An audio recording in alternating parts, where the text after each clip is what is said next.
ทำคำสั่งสอนศาสนามาสมเด็จเจ้าพระองค์นั้นโดยเสียงโดยเกล่าวขอไหว้สาพระสงฆ์องค์ข้าเจ้าพระเถรานุเถระพระสังฆาธิการครูบาอาจารย์สมปานตั้นเจ้าจุต้นจุองค์ด้วยความเคารพเป็นที่สุดนะขอรับถ้าจิตตกอยู่ใต้ตัณหาจิตจะถูกนำพาโศกเศร้าจิตห่างจากภาวนามรรคทุกข์ปฏิบัติตามพุทธเจ้าถูกต้องครองธรรมครับขอนมัสการครูบาอาจารย์ไพศาลบารมีครูบาอาจารย์จุตนจุองค์นะครับขอความสุขความเจริญในธรรมจงมีแก่ญาติโยมทั้งหลายในวันนี้รายการเสียงธรรมจากวัดใจสถานรายการธรรมะเพื่อสืบสานและเพิ่มแรงบันดาลใจวัดใจสถานก็ได้มาพบกับท่านทั้งหลายธรรมรักหนึ่งในวันนี้ซึ่งพระภาพพระครูพระชัยคุณวัดใจสถานปราสน้อยตำบลสันปุเรมอำเภอเกตจังหวัดเชียงใหม่พร้อมโดยท่านพระครูสิริอมราภิรัตน์วัดอมรารามสันอุ้มอำเภอเดสเกตก็จะได้มาพบกับท่านทั้งหลายได้นำเสียงธรรมได้นำธรรมะอันนี้วิทยุในคลื่นพระพุทธศาสนาแห่งชาติและสังคมวัดฝ่ายหิน104.5ในวันมุกวิศวัตวรกิจโจนายสถานีซึ่งเป็นผู้ที่มีความทรหดอดทนสร้างขันติบารมีตอนปลายนี้ต้องสร้างขันติบารมีอย่างแรงเป็นเวลาที่ไปต่างประเทศกันนะโยมอิสราเอลเลบานอนบางทีก็ไปถึงอาหรับนะเพราะฉะนั้นอันนี้ก็ต่างคนก็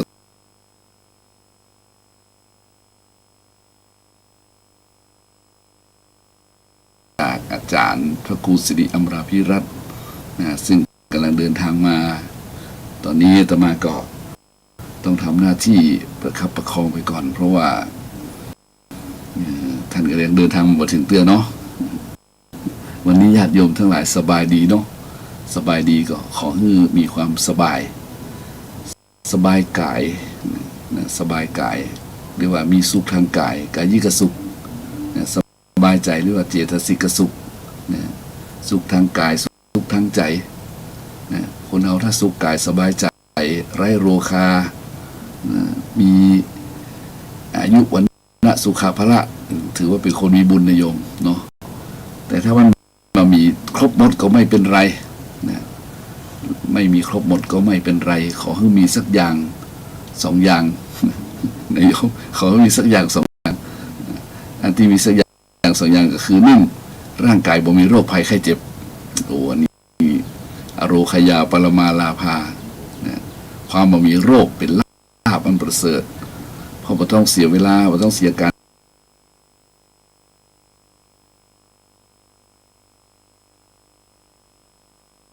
ก็สามารถที่จะทำมันอย่างได้อย่างสะดวกสบายเนี่ยเรียกว่าอโรคยาปรมา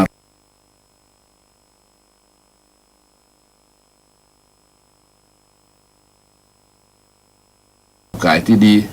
สุขภาพใจที่ดีก็แล้วกันนะโยมเนาะ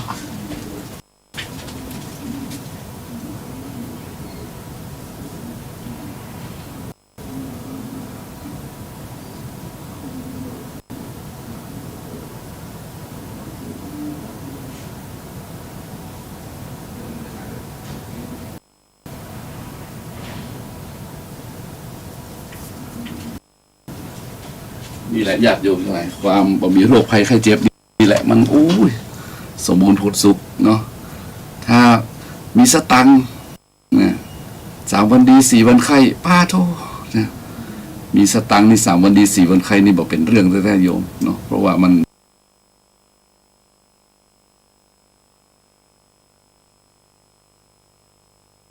บดีอารมณ์มันมี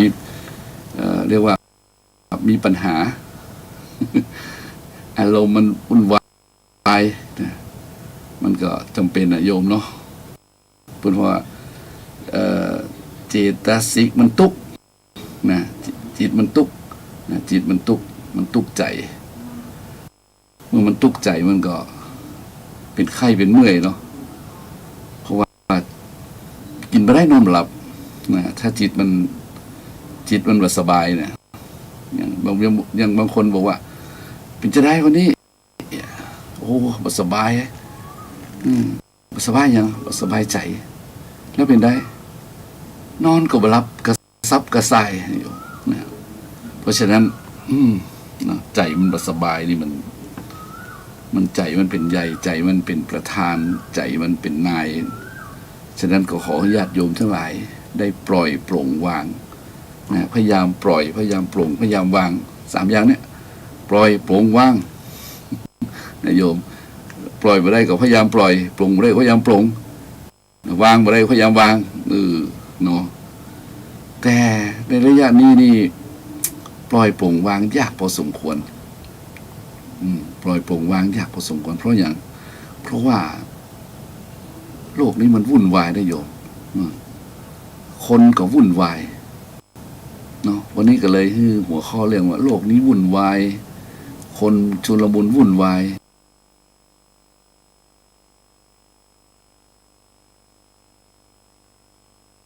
แล้วมันทำให้คน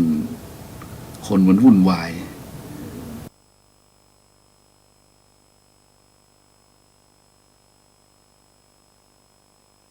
พวกนี้นายโยมโลกที่อยู่อาศัยเนี่ยกันเดี๋ยวก็ไฟไหม้เดี๋ยวก็น้ำท่วมเดี๋ยวก็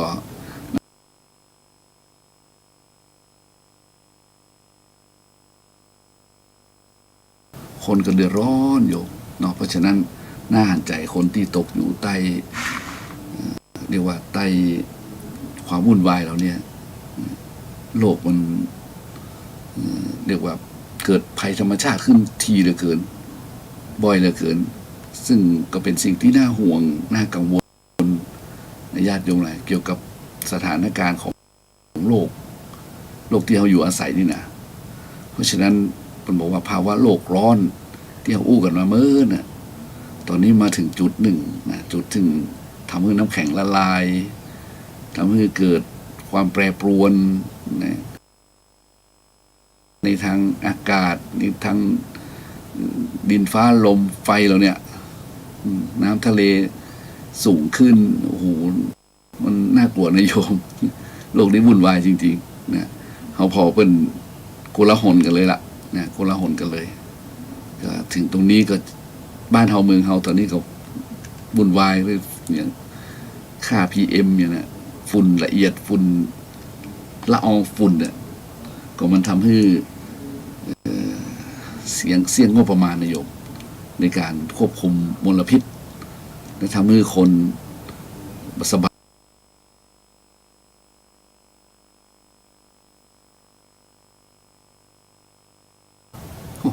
ต่อมาว่านี่ตอนนี้หันทุกข์ขนาดเลย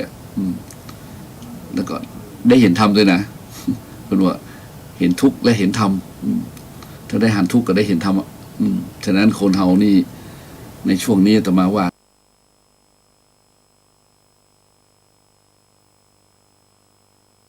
คิดท้าทายจิตใจท้าทายหลายๆอย่างและโดยเฉพาะคนที่อยู่ในโลกนี้ก็ชุลมุนวุ่นวายไปด้วยคนที่อยู่ในโลกเนี่ยบอกว่าในประเทศไทยหรือในต่างประเทศนิยมเนาะวุ่นวาย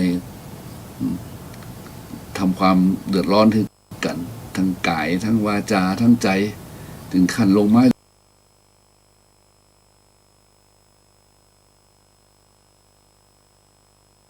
ใจ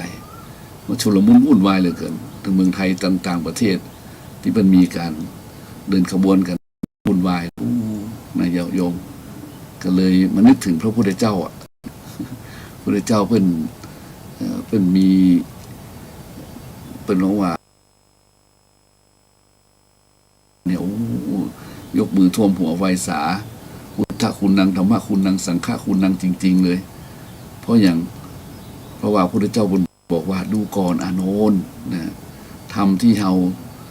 พระธรรมวินัยที่เราตรัสไว้สอนไว้ตั้งไว้ดีแล้วนั่นแหละนะเป็นศาสดาเธอทั้งหลายนะจงปฏิบัติตามพระธรรมวินัยนั้นเถิดจริงนะโยมพระธรรมวินัยไม่เสื่อมสลายซึ่งเป็นรูปประคันเนี่ยย่อมเสื่อมสลายตายไปตามกาลเวลาใช่ไหมคนซึ่งเป็น ปกายเป็นรูปธรรมรูปขันธ์เนี่ยเป็นธาตุสี่ดินน้ำลมไฟเนี่ยย่อมเป็นอนิจจังย่อมเป็นทุกขังย่อมเป็นหน้าตาจริงๆเลยโยมแต่พระธรรมะเนี่ยธรรมะที่พระองค์ทรงตรัสไว้สอนไว้เนี่ยมันเป็นสัจธรรมยิ่งเขาเห็นความทุกข์โศกความวุ่นวายของโลกของคนทั้งหลาย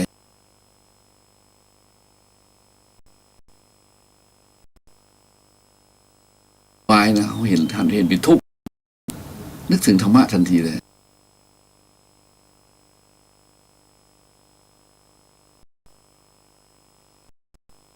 คนที่ทำเรื่องว่า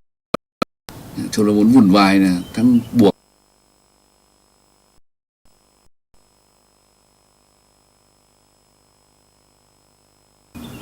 พระเจ้าเปิ้นวางแนวทาง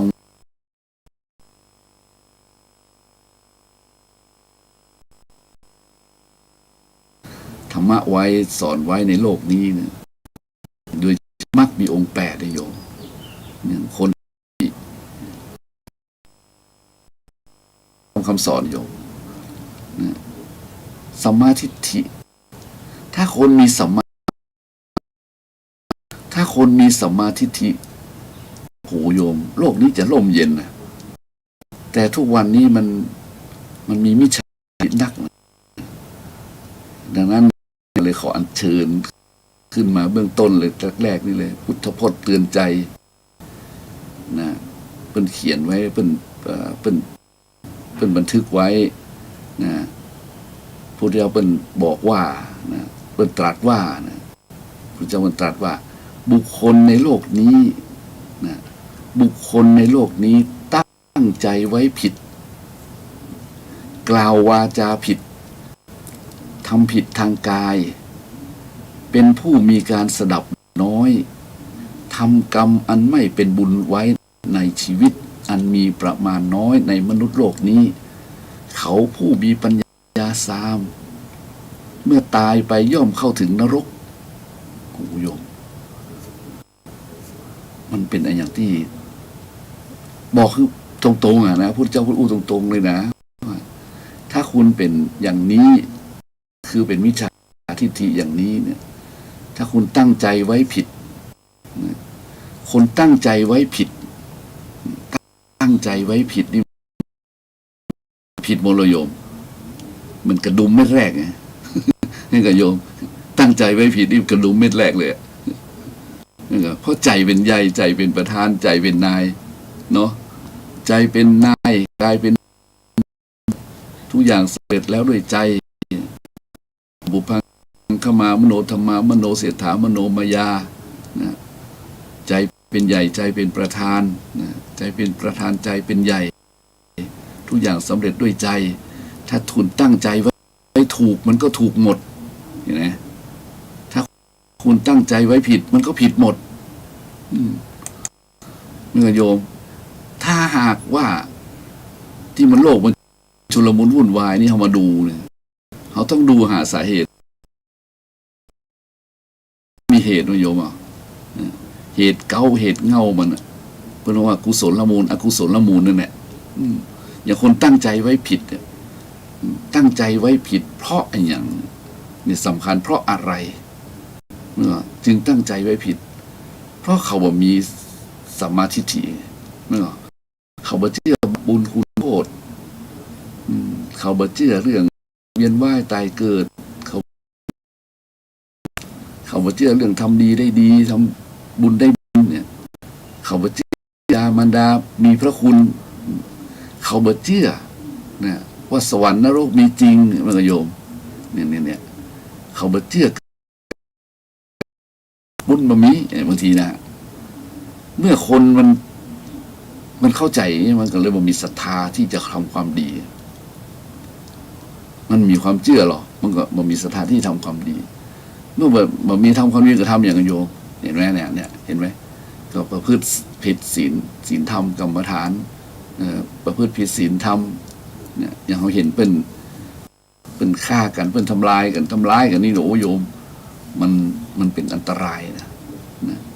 มันเป็นอันตรายต่อการเวียนว่ายตายเกิดเพราะว่า เฮาท่านทั้งหลายมีความเชื่อเนาะเกี่ยวกับเวียนว่ายตายเกิดอาตมาเชื่อเลยโยมว่าคนเฮานั้นถ้ามีกิเลสมีกรรมมีวิบากนะมันก็หมุนวนเวียนกันอย่างกิเลสกรรมวิบากมีกิเลสมันก็สร้างกรรมมีสร้างกรรมมันก็มีวิบากคือผลของกรรมนะเพราะฉะนั้นถ้าเราตั้งใจไว้ถูกมันเป็นคนละเรื่องเลยโยมนะมันเป็นคนละเรื่องกับตั้งใจไว้ผิดเลยหรอถ้าตั้งใจไว้ถูกนี่มันทำบุญทำกุศลมันเป็นพวกกุศลนะกุศลธรรมาเลยนะทำแต่กุศลนะเพราะฉะนั้นพระพุทธเจ้าเพิ่นว่าไว้ตัดไว้สอนไว้นี่มันเป็นนิจจังนะโยมมันเป็นสิ่งที่สามารถนำมาเปรียบเทียบได้โดยเฉพาะปัจจุบันนี้เราเห็นความชุลมุนวุ่นวายของคนทั้งหลายนะที่เกิดขึ้นในต่างประเทศก็ดีในประเทศก็ดีที่เข้าขั้นชุลมุนวุ่นวายนะอันนี้ถือว่าคนเหล่านั้นตั้งใจไว้ผิดนะตั้งใจไว้ผิดเพราะอย่างนึงก็ว่าอย่างหนึ่งนะแต่คำว่าตั้งใจไว้ผิดนี่ก็กระดุมเม็ดแรกผิดละกระดุมเม็ดแรกผิดก็เม็ดที่สองที่สามที่สี่ที่ห้าตัวว่ามันก็ผิดหมดเลยโยมนี่สำคัญเพราะฉะนั้นอันนี้สำคัญตรงนี้แหละนะสำคัญตรงนี้เพราะฉะนั้นการตั้งใจไว้นะก็ขอให้มีสติก็แล้วกันถามว่าถ้าตั้งใจไว้ผิดแล้วจะถอนได้ไหมได้ก็ขอให้มีสติสำนึกได้ไหมว่านะสำนึกได้ไหมว่าความโลภความโกรธความหลงนะมันบดีเลยนะทรัพย์สมบัติสิ่งของเงินทองทั้งหลายก็มันสามารถจะนำไปได้เลยในโลกหน้าวันนั้นนิมนต์เลยครับท่านพระครูครับตอนนี้ท่านพระครูสิริอมรพิรัตน์มาแล้วเพราะฉะนั้นทุกอย่างทุกสิ่งมันเป็นอนิจจังมันเป็นทุกขังมันเป็นอนัตตาสังขารนี่ก็ว่าจะเที่ยงแท้แน่นอนนะมันเราต้องมีสตินะมีสติและช่วยเตือนสติกันโยมช่วยเตือนสติช่วยบอกกล่าวกันนะเพราะว่าคนก็ว่าจะมีอายุยืนยาว100 ปีถึงบ่ถึงโมโหให้เกิดโยมถึงบ่ถึงโมโหถ้ามันถึงก็ดีไปนะแต่ถ้ามันบ่ถึงส่วนมากมันก็จะบ่ถึงนะถ้ามันถึงก็มีอยู่นะแต่ถึงอายุนี่มันสำคัญแต่ว่านะแต่ที่สำคัญคือว่าสำคัญคือว่าไม่ได้อะไรไปนะทรัพย์สมบัติสิ่งของเงินทองที่บรรดาที่หามาด้วยความเหน็ดเหนื่อยเนี่ยนะมันสุดท้ายมันก็เอาไปบริสักอย่างสักสลึงครับเพราะฉะนั้นญาติโยมหลายก็ขอให้มีสัมมาทิฏฐิเห็นบาปบุญคุณโทษนี่หมดนะครับเห็นประโยชน์ในการบำเพ็ญกุศลดีกว่านะฉะนั้นเนี่ยวันนี้ธรรมะท่านพระครูสิริอมรพิรัตน์ก็จะมาถึงแล้วนะมาถึงแล้วนะอาตมาภาพเองก็ได้มารอท่านว่าจะมา13 นาฬิกาตรงนี้ก็13 นาฬิกาไปแล้วก็มาถึงก็พอดีเลยต่อเลยวันนี้นะฉะนั้นวันนี้ก็ขอให้ญาติโยมทั้งหลายตั้งใจฟังธรรมะต่อไปเด้อโดยท่านพระครูสิริอมรพิรัตน์ส่วนอาตมาภาพเองก็ได้เปิดสถานีรอท่านมาหน่อยละขอความสุขความเจริญจงมีแก่ญาติโยมทั้งหลายนิมนต์ท่านพระครูเลยนะครับครับกราบขอบคุณครับผมขอถวายความนอบน้อมพระรัตนตรัยคือพระพุทธพระธรรมพระสงฆ์คุณพระพุทธที่สูงรำคุณพระธรรมที่สูงส่งคุณพระสงฆ์ที่สูงเลิศอันก่อเกิดเป็นพระรัตนตรัยขอถวายความเคารพ นอบน้อมพระมหาเถรานุเถระทุกรูปทุกตนขอเจริญพรศรัทธาท่านผู้ฟังนักศีลนักบุญพ่อออกแม่ออกทายาทโยมทุกท่านทุกคนที่รับฟังรายการธรรมะเพื่อสืบสานและเพิ่มแรงบันดาลใจจากวัดชัยสถานป่าเศร้าน้อยซึ่งก็มีท่านอาจารย์พระครูประภัสชัยคุณเป็นเจ้าคณะตำบลสันปุเลยเจ้าวาดวัดชัยสถานป่าเศร้าน้อยพร้อมกับอาตมาพระครูสิริอมราภิรัตน์วัดสันอุ้มตำบลเชิงดอยสะเก็ดได้มาจัดรายการสดนำธรรมะมงคลมาฝากศรัทธาท่านผู้ฟังทุกท่านทุกคนวันนี้ก็มาปะศรัทธาขวายหน่อยเพราะว่ามีกิจบางอย่าง ก็เลยได้มาขวายก็บ่เป็นยังมาขวายดีกว่าบ่มาเนาะศรัทธาก็เจริญพรศรัทธาญาติโยมที่ ตั้งจิตตั้งใจรอฟังกันการ ฟังเทศน์ฟังธรรมจากรายการนี้ทุกท่านทุกคนบางคนก็เป็นแฟนพันธุ์แท้คือติดตามรายการทุกวันพุธนะ ซึ่งก็เป็นสิ่งที่น่าอนุโมทนากับศรัทธาญาติโยมนะที่หุมฟังเทศน์ฟังธรรมกันนะซึ่งเป็นมงคลชีวิตนะการฟังเทศน์ฟังธรรมเนี่ยพระพุทธเจ้าได้ตรัสไว้ในมงคล38ประการนะการฟังเทศน์ฟังธรรมคำสอนของพระพุทธเจ้าเนี่ยเป็นมงคลชีวิตกับตัวตนเฮาเพราะว่าธรรมะเป็นสรณะประเสริฐสูงสุดในสรณะทั้ง3ประการ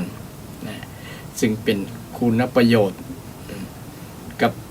ชีวิตของเฮาซึ่งเฮาสามารถนำยึดไปใช้กับชีวิตในการดำเนินชีวิตของเฮาเนี่ยนำไปประยุกต์ใจใดเนี่ยคำสอนแต่ละข้อละข้อ 84,000 ธรรมขันธ์เนี่ยบางข้อนั้นกับมัน เราสามารถเลือกเฟ้นได้นะญาติโยม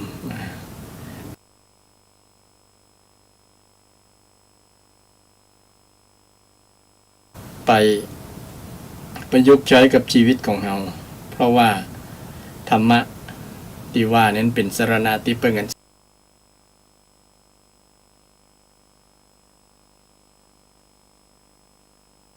เราทั้งหลายก็ถือว่าเป็นผู้โชคดีที่ได้เกิดมาพบพุทธศาสนาเกิดมาได้มาอยู่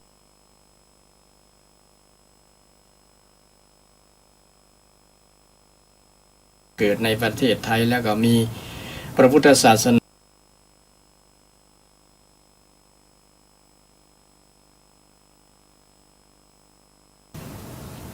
การที่เราทั้งหลายเนี่ยได้เกิดมาพบพุทธศาสนานะพบพุทธศาสนาเพราะว่าเป็นศาสนาที่มีคุณประโยชน์มากๆนะและเป็นศาสนาที่สามารถ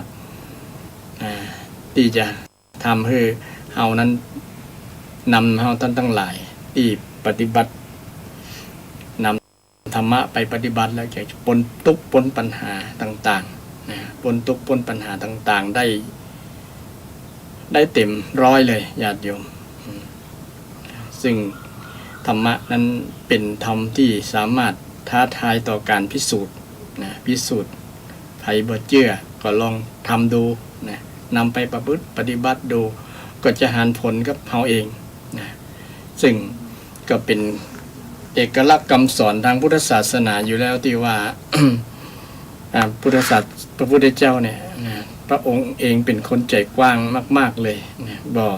บังคับให้คนได้ศรัทธาท่านได้เชื่อนะบ่บังคับให้เชื่อแต่สอนให้ลองทำดูให้ลงมือทำให้พิสูจน์สอนให้พิสูจน์ท้าทายต่อการพิสูจน์ว่าดีไหมมันเป็นประโยชน์ไหมนะอันนี้เป็นสิ่งที่ชาวพุทธทั้งหลายควรภาคภูมิใจว่าเราได้นับถือศาสนาเป็นศาสนาที่พระพุทธองค์ที่เป็นพระศาสดาเนี่ยนะสอนให้คนได้บ่ให้เชื่อแบบงมงายนะใจกว้างนะเชื่อแบบมีเหตุมีผลเชื่อด้วยสติปัญญาโดยการทดลองปฏิบัติดูเพื่อที่จะหันผลที่เราได้นำหลักธรรมแต่ละข้อละข้อเนี่ยไปใจปฏิบัติแล้วมันเกิดผลดีกับชีวิตของเราจะได้เราก็จะรู้เองมันเป็นปัจจัตตังเป็นของเฉพาะตัวไผตัวมันเหมือนกับเรากินข้าวเนี่ยเนาะเอากินเราก็อิ่มต้องจะไปอธิบายว่ากับข้าวมันลำจะได้อิ่มเป็นจะได้ก็ยากลำบากต่อเมื่อคนได้ลงมือทำไผก็ตามที่ได้ลงมือทำคนนั้นจะรู้เองนี่เป็นปัจจัตตังบางครั้งนั้นธรรมะมันเป็นนามธรรมมันบ่มีตัวมีตน มันเป็นนามธรรมที่เราต้องสัมผัสได้ด้วยจิตด้วยใจ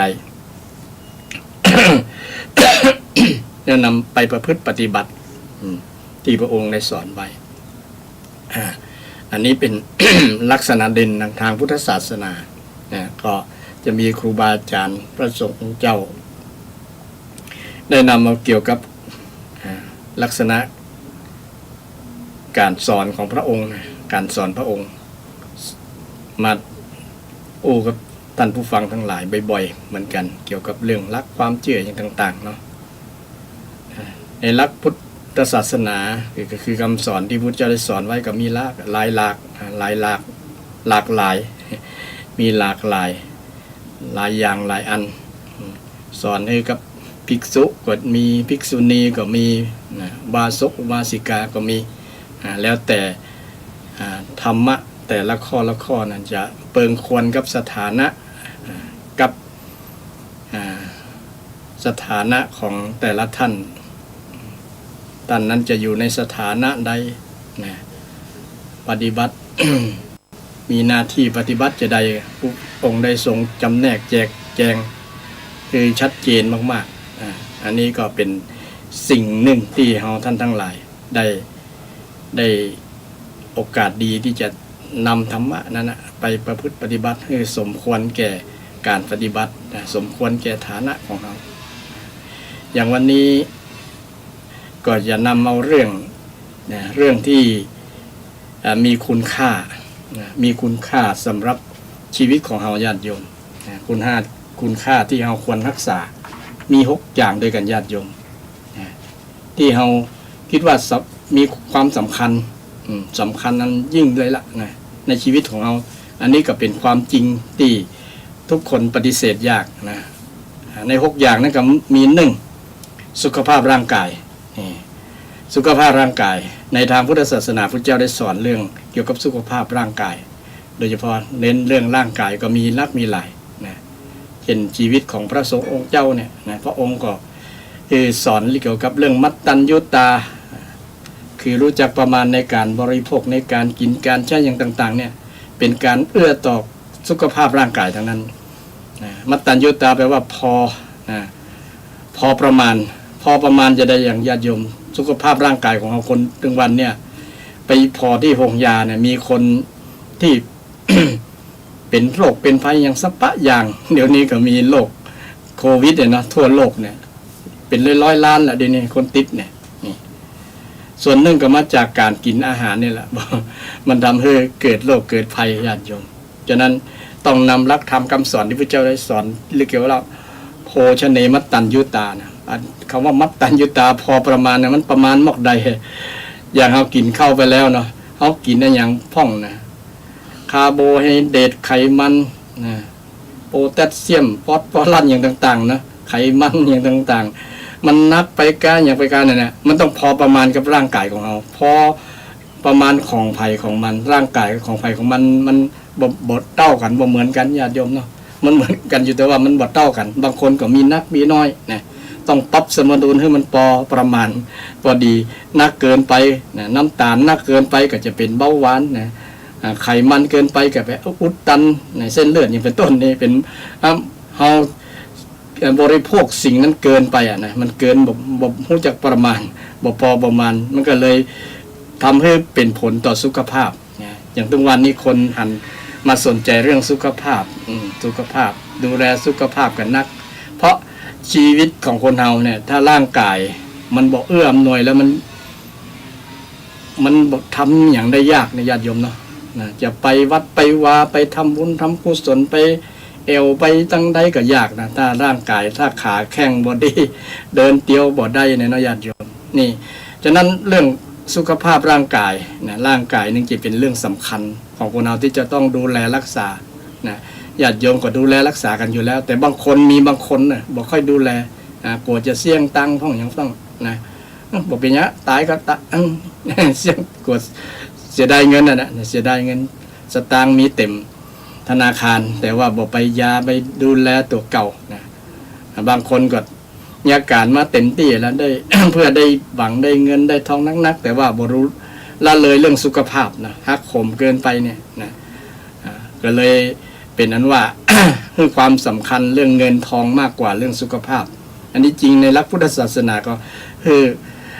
มองเรื่องสุขภาพสำคัญกว่าเรื่องเงินทองนะเนี่ยในหลักที่อย่างเป็นการบริจาคนะเสียสละเงินเพื่อรักษาอวัยวะเนี่ยเสียสละอวัยวะเพื่อรักษาชีวิตเนี่ยมันมีหลักอยู่หันหรอกแต่บางคนบ่ยอมเสียสละทรัพย์เพื่อรักษาอวัยวะหรือว่าเพื่อรักษาร่างกายสุขภาพเนี่ยนะบ่ฮู้ว่าห่วงไปยังประมาณนั้นก็เลยทำให้กินแหนงใจเมื่อลุ้นโอ้เมื่อเป็นนักแก มันเลยขอบเขตที่หมอจะเยียวยารักษาแล้วนะมันก็เล็กรักษาบ่ได้มีเงินหลายกี่10 ล้านเป็นพันเป็นหมื่นล้านก็รักษาบ่ได้เพราะว่ามันบ่มียาที่จะแก้ฉะนั้นแหละมันเกินไปแล้วนะมันสายเกินแก้นะสายเกินแก้ไปแล้วฉะนั้นเรื่องสุขภาพจึงเป็นเรื่องสำคัญของทุกคนนะถ้าทุกคนสุขภาพบ่ดีเนี่ยจบเลยญาติโยมจบเลยนะสุขภาพบ่ดีจบนะจะดำเนินจังใดนะแม้แต่ ปัญหาอื่นๆก็ตัวมานักเช่นไปเนี่ยการเนี่ยงานบ่ได้กับเงินทองที่จะจับจ่ายใช้สอยค่าครองชีพต่างๆก็จะบ่มีเนาะจำเป็นภาระของคนอื่นด้วยนะเอาไปเนี่ยการเนี่ยงานบ่ได้นะแม้แต่ตัวเก่ายังเปิ้งตัวเก่าบ่ได้นะเลยทำให้เป็นปัญหาฉะนั้นสุขภาพจึงมาอันดับแรกนะอันดับแรกความสำคัญของชีวิตของคนเฮาญาติโยมนะซึ่งเป็นสิ่งที่เฮาท่านทั้งหลายเดี๋ยวนี้ส่วนนักก็เริ่มหันความสำคัญเรื่องสุขภาพกายนะร่างกายแต่สุขภาพใจจะปิดที่หลังญาติโยมนะมันมีอยู่สำคัญเรื่องสำคัญนะเรื่องสำคัญในวันนี้มี6ประการที่เราจะต้องใส่ใจดูแลรักษาการรักษาดูแลก็เหมือนนะป้องกันบ่ให้โรคภัยไข้เจ็บบ่ให้สิ่งต่างๆมันเกิดขึ้นกับร่างกายมันจะทรุดโทรมได้ง่ายอย่างง่ายเนาะเพราะเราขาดการดูแลจาก ตัวเราเองเราบ่ดูแลบ่ฮักมันนะบ่ฮักมันใจมันนักบางคนทำงานเกินตั้งเมื่อวันเมื่อคืนบ่ได้รับได้นอนเนี่ยเป็นต้นนะเพื่อที่จะเอาเงินนักๆหลายๆแต่บ่นึกถึงว่าไอ้เงินน่ะมันบ่สำคัญเท่ากับสุขภาพนะสุขภาพนี่สำคัญกว่าร่างกายนี่สำคัญกว่าเงินถ้าเอาร่างกายบ่ดีแล้วเงินก็หาบ่ได้ถ้าร่างกายดีมันก็หามาดึงมือลุ่นมันถึงได้นะเนี่ยการได้สุขภาพดีอโรคยาปรมาราภาความไม่มีโรคเป็นลาภอันประเสริฐนะลาภนี่สำคัญมากนะถ้าภัยเกิดมาแล้วบอกเป็นโรคเป็นภัยในญาติโยมนะหรือว่าเป็นน้อยเนี่ยถือว่าผู้นั้นสร้างเหตุสร้างปัจจัยดูแลสุขภาพร่างกายตัวเก่าดีนะบางคนบ่ฮู้บ่ฮักสุขภาพก็ได้เอาสิ่งแปลกปลอมมาเข้าตัวเก่าเช่นสิ่งเสพติดนะดื่มสุราดูดบุหรี่เอาสิ่งที่มันบ่เป็นประโยชน์ต่อร่างกายนะเอาเข้าไปในร่างกายอันนี้ชื่อว่าบ่รักษาบ่ฮักร่างกายตัวเก่าเนอะญาติโยมผู้แบบนี้คนที่ดื่มสุรากินเหล้าสูบบุหรี่อยู่อาจจะบ่ชอบใจตัวเจ้า ก็บ่เป็นหยังเพื่อที่ญาติโยมจะขึ้นได้เนาะไปแล้วญาติโยมก็จะขึ้นได้แต่เราบ่รักษาตัวเก่าแล้วนะเฮาบ่รู้แลร่างกายตัวเก่านั่นนะดื่มเหล้าถึงวันอย่างนั้นกินข้าวกินน้ำแต่กินเหล้าแต่เข้าเนี่ยก็แย่ญาติโยมสุขภาพแย่นะตับพังอย่างพังอันนี้บ่อื่นไกลละพ่ออาตมานี่แหละญาติโยมนะพ่ออาตมากินเหล้านักลำไปทำให้สุขภาพแย่เนี่ยเมื่องูตัวสายเกินแก่ละสายเกินที่จะแก่นะอันนี้ต้องช่วยกันรักษาสุขภาพบ่มีไผที่รักษาอาจจะดูแลดีเหมือนตัวเฮานะญาติโยมนะสุขภาพ มันเฮาฮู้ตัวเฮาก่อนแล้วมันเป็นอย่างเกิดขึ้นในร่างกายของเฮาเนาะดีฮู้ดีกว่าหมอก่อนล่ะนะหมอยังถามเฮาไปหาหมอเนาะเฮาเจ็บต้องบางหมอก็สรุปว่าเป็นอันนั้นเป็นอันนี้ซึ่งบางครั้งมันบ่ตรงประเด็นน่ะนะมันบ่ตรงประเด็นมันบ่ตรงสาเหตุที่เฮาเจ็บต้องหรือเฮาปวดหัวบางครั้งเหตุที่ทำให้ปวดหัวก็มีหลายอย่างบ่ใช่ว่าจะ เกิดอย่างเดียวมีเหตุอย่างเดียวนะนี่เฮาต้องรู้ตัวเก่าดีว่าเฮาไปทำมันอย่างมานั่นอย่างมานะต้องสำรวจตรวจตราดูร่างกายของเราเฮามาตรวจตานะมาวัด อุณหภูมิร่างกาย อย่างเป็นตรวจกรองนะตรวจกรองช่วงดีโควิดเนาะนะตรวจว่าคนอุณหภูมิร่างกายจะได้ถ้าเกิน38ไปแล้ว37ปลายไปแล้วนี่อันตรายละนะจะเข้าข่ายว่าเป็นโควิดละนะร่างกายของเราเช่นเดียวกันถ้า มันมีอย่างผิดปกตินะวันนี้รู้สึกว่าเป็นจะได้อ่อนๆเพลียๆอย่างต่างๆเนาะเป็นนั่นเป็นนี่ก็ต้องขัดใจไปดูไปตรวจนะไปตรวจไปหาหมอนะไปหาหมอแล้วก็ต้องย้อนคิดถึงอดีตที่แล้วนะวันที่แล้วเขาไปกินเนี่ยยังไปสร้างเหตุปัจจัยอย่างต่างๆทำให้ร่างกายนี้หรือว่าเขาพักผ่อนน้อยไปอย่างเป็นต้นเนาะลักษณะนี้ก็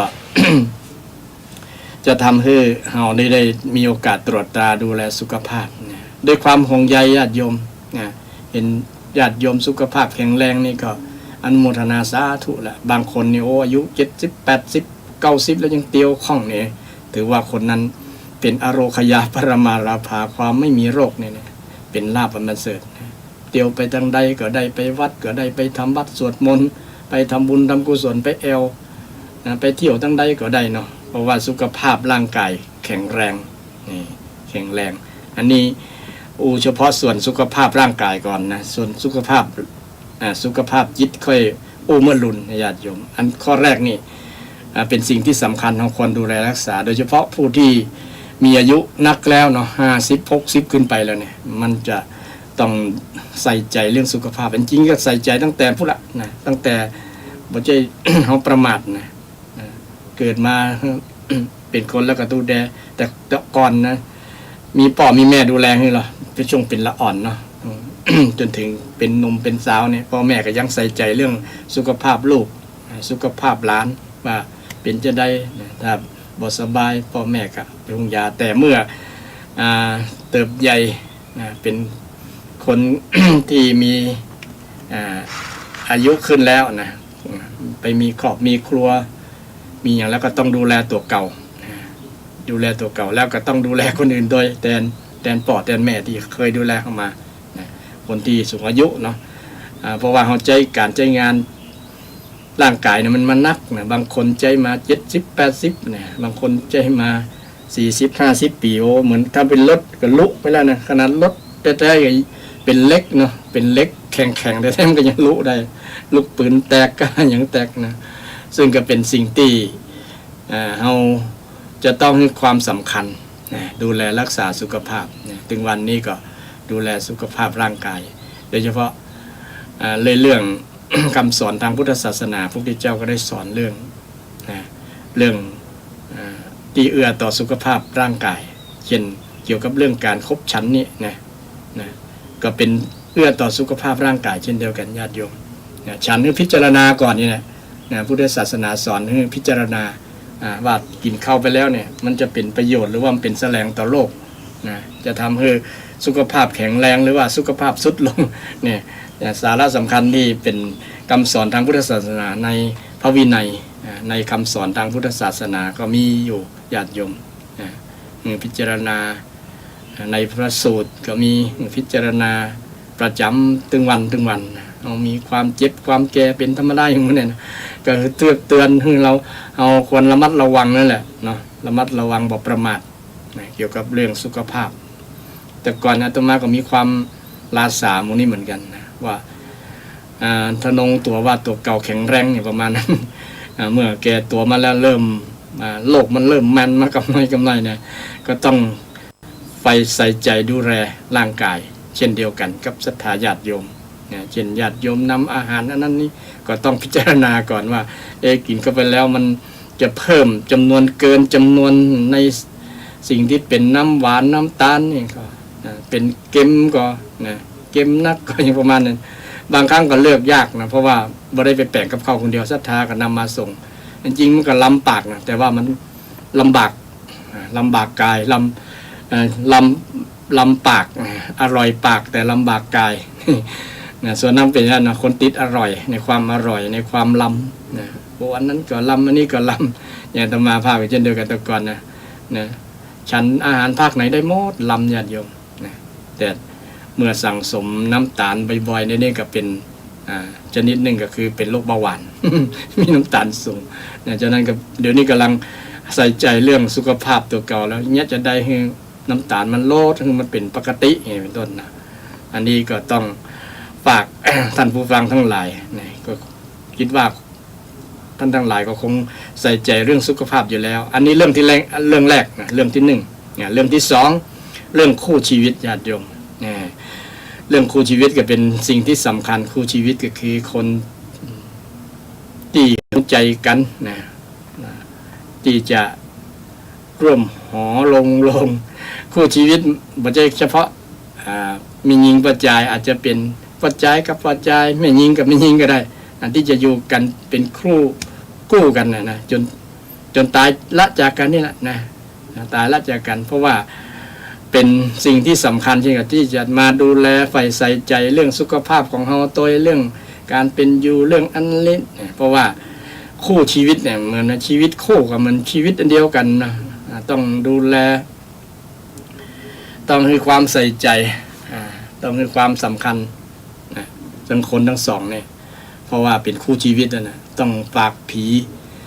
ฝากไข่ซึ่งกันและกันนะคืออยู่จนตายละจากกันนะอันบุคคลนี้ก็เป็นบุคคลที่สำคัญคือคู่ชีวิตของเราสามีภรรยาเนี่ยนะญาติโยมเนาะต้องให้ความสำคัญเหมือนกับ สุขภาพร่างกายเช่นเดียวกันเพราะว่าสองท่านนี้สองคนนี้คู่นี้เนี่ยก็ต้อง ต้องเทคแคร์ดูแลซึ่งกันและกันอยู่แล้วนะใครเจ็บป่วยเจ็บเป็นเอ็นอุ่นบ่สบายก็ดูแลกันนะทำหน้าที่เหมือนหมอเหมือนพยาบาลเนี่ยฉะนั้นเป็นบุคคลที่สำคัญต่อชีวิตของเราก็จะต้องใส่ใจดูแลตอบแทนซึ่งกันและกันนี่ในทางพุทธศาสนาก็มีหน้าที่ปฏิบัตินะสามีภรรยานี่เคยนำมาเล่าของศรัทธาญาติโยมฟังเนาะสามีดีท่านว่าไว้นะหนึ่งใส่ใจยกย่องประคองขวัญนะสองไม่ดูถูกภรรยาให้จาบันสามไม่นอกใจนะคือสามีก็ต้องให้เกียรติภรรยานะเพราะว่าเขานั้นมาร่วมชีวิตกับเราแล้วภรรยาก็ต้องให้เกียรติสามีเช่นเดียวกันนะต่างคนต่างให้เกียรตินะมันขยันนี่หน้าที่ภรรยาก็มีนะดูแลสามีอย่างดีนะบริหารการเงินที่สามีทำมาหามาได้บริหารเงินดูแลคนข้างเคียงของสามีดูแลพ่อผัวแม่ผัวประมาณนั้นนะบ่ได้เฉพาะดูแลกับสามีอย่างเดียวนะดูแลคนอื่นด้วยนี่คือเทคแคร์ดูแลกันนะดูแลกันคู่ชีวิตเนี่ยซึ่งเป็นบุคคลที่สำคัญในชีวิตของเรานะประการที่สองนะศรัทธาญาติโยมบางคู่บางท่านก็ดูแลกันดีอยู่แล้วเนาะถือไม้เท้ายอดทองกระบองยอดเพชรห้ากันนะเป็นสักขีพยานแห่งความดีงามนะให้ลูกได้หันว่าโอ้พ่อแม่ของเราเนี่ยนะฮักกันแต่โลนะไม่ใช่ฮักกันแต่เพียงรูปกายรูปร่างอย่างเดียวแต่ฮักด้วยจิตด้วยใจดูแลกันเอาอกเอาใจกันนะบ่นอกจิตนอกใจบ่ดูถูกเหยียดหยามกันนี่ซึ่งเป็นนะบุคคลต้นแบบของลูกของหลานอย่างดีก็น่าอนุโมทนาบางคนปฏิบัติดีโดยมาตลอดก็จงภาคภูมิใจว่าตัวเก่านี่ทำหน้าที่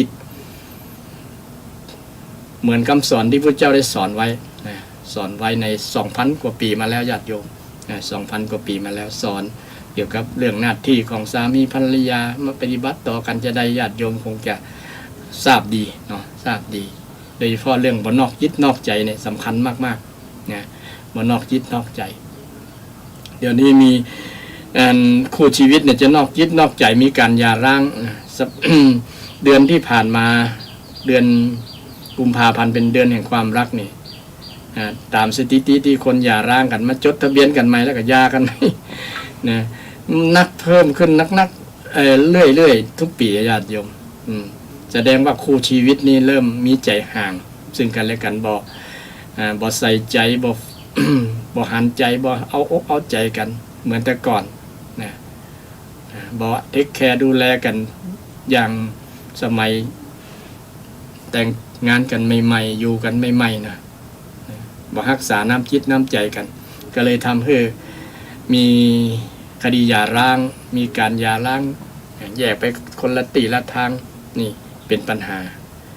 ซึ่งมันเป็นเรื่องสำคัญมากนะเรื่องชีวิตคู่นะชีวิตคู่ของคนคู่กันนะจากคนละป่อละแม่นะที่เปิงอกเปิงใจกันว่าจะอยู่ร่วมจิตอยู่ร่วมชีวิตไปตัวกันจนตายละจากกันเนี่ยนะบ่นึกถึง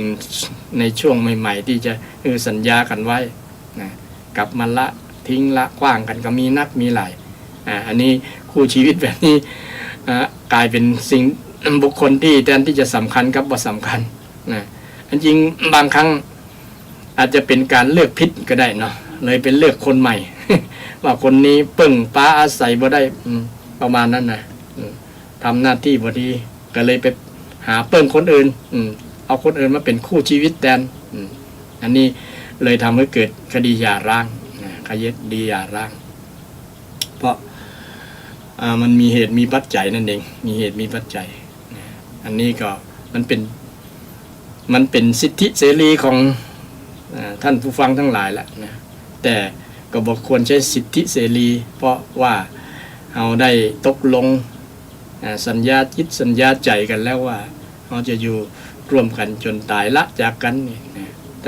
ถ้าเราจะหย่าละล้างกันก็แสดงว่าเราผิดสัญญาบางคนถึงจะมีการผิดพลาดกันน้อยนะทะเลาะวิวาทกันพ่องนะผิดใจกันพ่องผิดหัวกันพ่องมันก็เป็นธรรมชาติธรรมดาของสามีภรรยาของคู่ชีวิตนะถ้า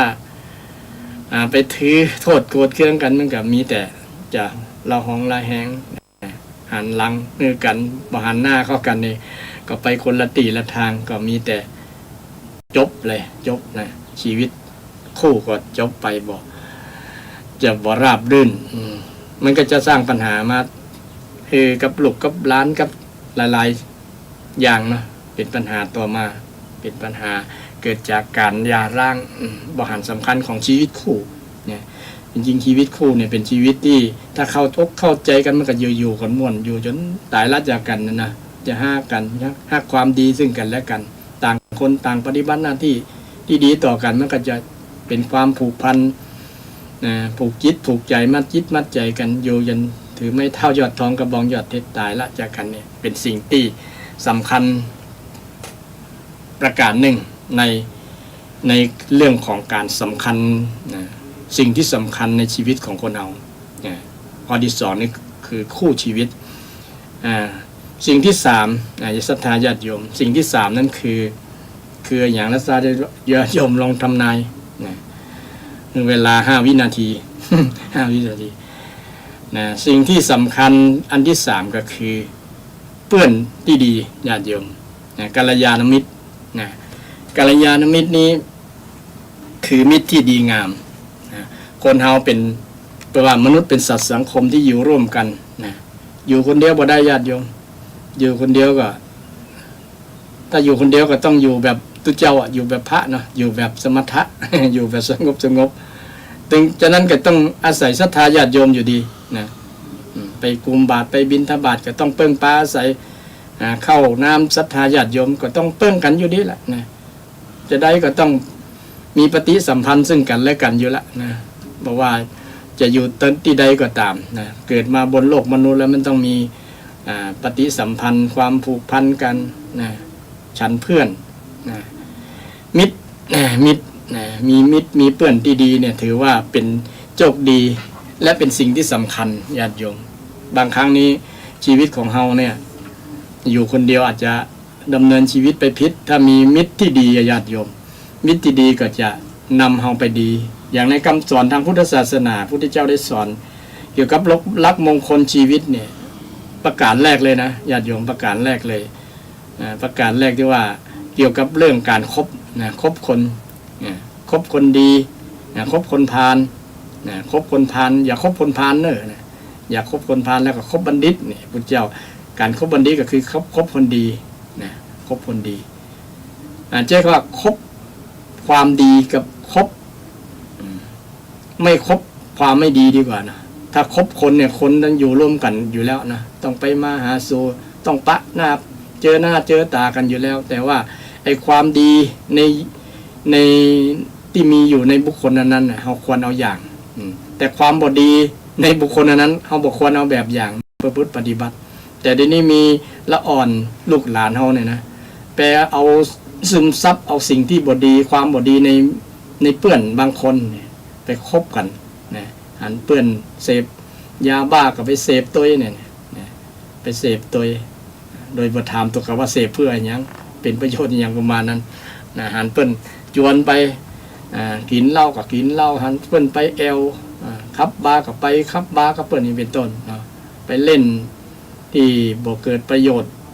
ต่างๆก็ไปเล่นกับเพื่อนนะซึ่งก็เป็น การคบความบดีนะคบความบดีในบุคคลนั้นแต่ถ้าว่าคบคนเนี่ยคนมันจะเป็นการแบ่งแยกว่าคนนั้นเป็นนี่คนนี้บนี้นะต้องว่าความดีกว่าญาติโยมนะแน่นอนความดีกับความบดีก็มีอยู่ในทั้งบุคคลในคนเฮาทั้งนั้นแหละนะบอกว่าไผ่นะมันก็มีทั้งความดีความบดีเอาไปคบคนนี้คบคนนี้ก็มีความดีบางอย่างแล้วนะเอาควรคบนะเพราะการคบคนนี่นะเป็นสิ่งที่จะนำเอาให้เจริญหรือว่านำเอาให้เสื่อมก็มีนะในหลักพุทธศาสนาพุทธเจ้าก็สอนเกี่ยวกับเรื่องการคบนี่นะได้กัลยาณมิตรถ้าได้กัลยาณมิตรก็จะดีถ้าได้มิตรเทียมมิตรบอดแท้นะปาปมิตรเนี่ยเป็นน้องปาปมิตรมิตรชั่วนะมิตรชั่วเพื่อนชั่วนะภาษาไทยของเพื่อนชั่วเพื่อนบดีนะเพื่อนบดีนะถ้าเจอเพื่อนบดีก็จะทำให้เราเสื่อมเอาพลาดโอกาสจากการ ที่เราจะดำเนินชีวิตไปเจอความสุขความเจริญนะไปพบกับความสุขความเจริญได้ยากนะเพราะไปเจอคนที่บดีลักษณะเพื่อนที่บดีนี้ในทางพุทธศาสนาเนี่ยมีลักษณะอยู่4ประการใหญ่ญาติโยมนะอาตมาท่องขึ้นใจว่าปอกดีหัวชัก คนที่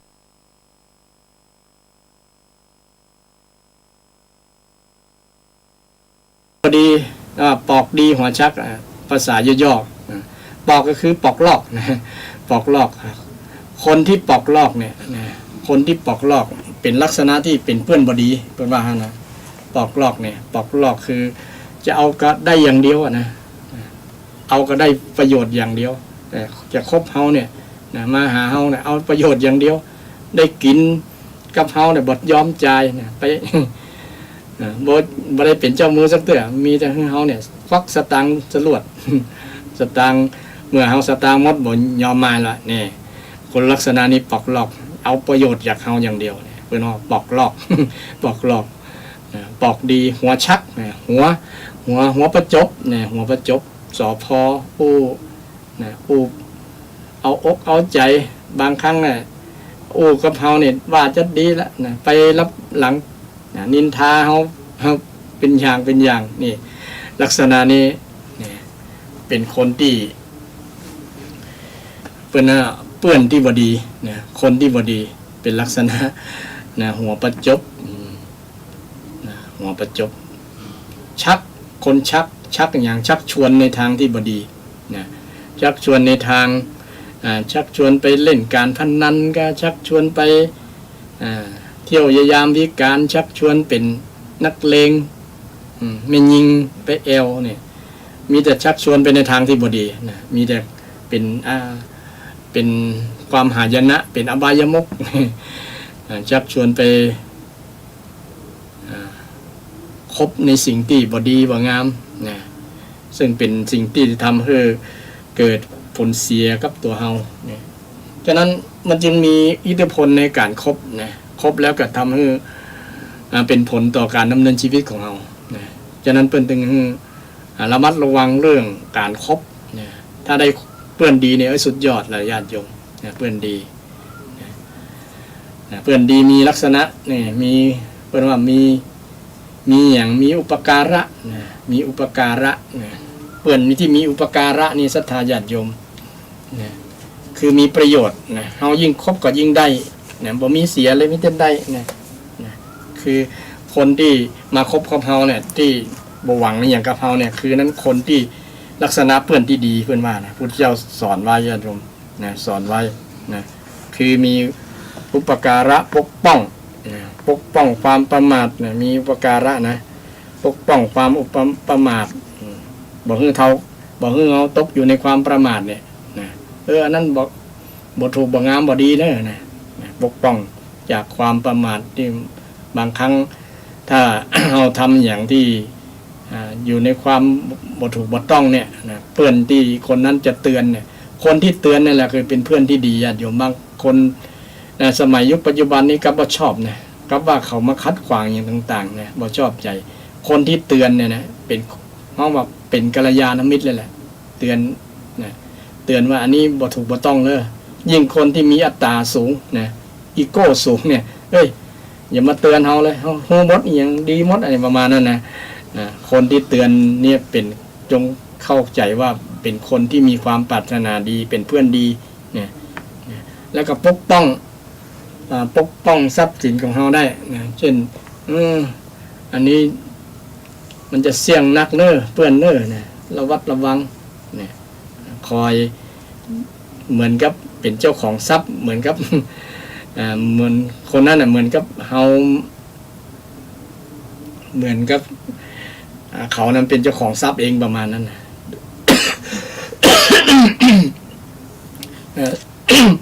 สุมาภัย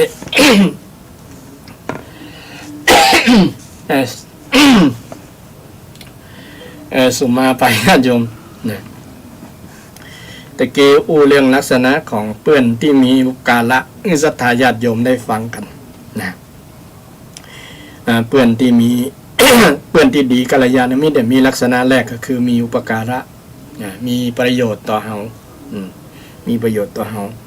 เปิ่งปลาอาศัยได้นะพึ่งพิงอาศัยนะเปิ่งปลาอาศัยในยามที่เฮาเดือดร้อนเฮามีอุปสรรคปัญหาต่างๆนะเป็นที่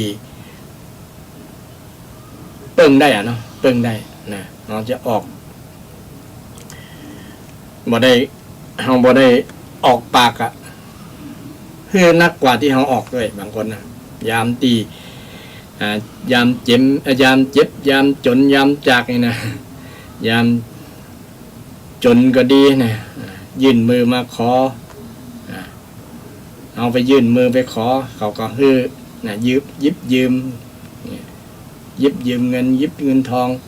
ยิบคือขอได้เปิ้งได้นั่นเองนะมิตรที่ดีเป็นลักษณะนั้นนะคือเขาบ่นึกว่าจะเสียเปรียบเฮาประมาณนั้นน่ะอยากจะเฮาได้นะลักษณะเพื่อนดีภาษาทางอีสานเพิ่นว่าเสี่ยวเนี่ยเสี่ยวเนี่ยเป็นลักษณะที่กัลยาณมิตรนะที่มีความฮักความดีต่อกันซึ่งทำให้ชีวิตของเฮานั้นรุ่งโรจน์โชติชวาลแล้วก็มีลักษณะเพื่อนที่ดีก็มีคือร่วมสุขร่วมทุกข์กันนะจะ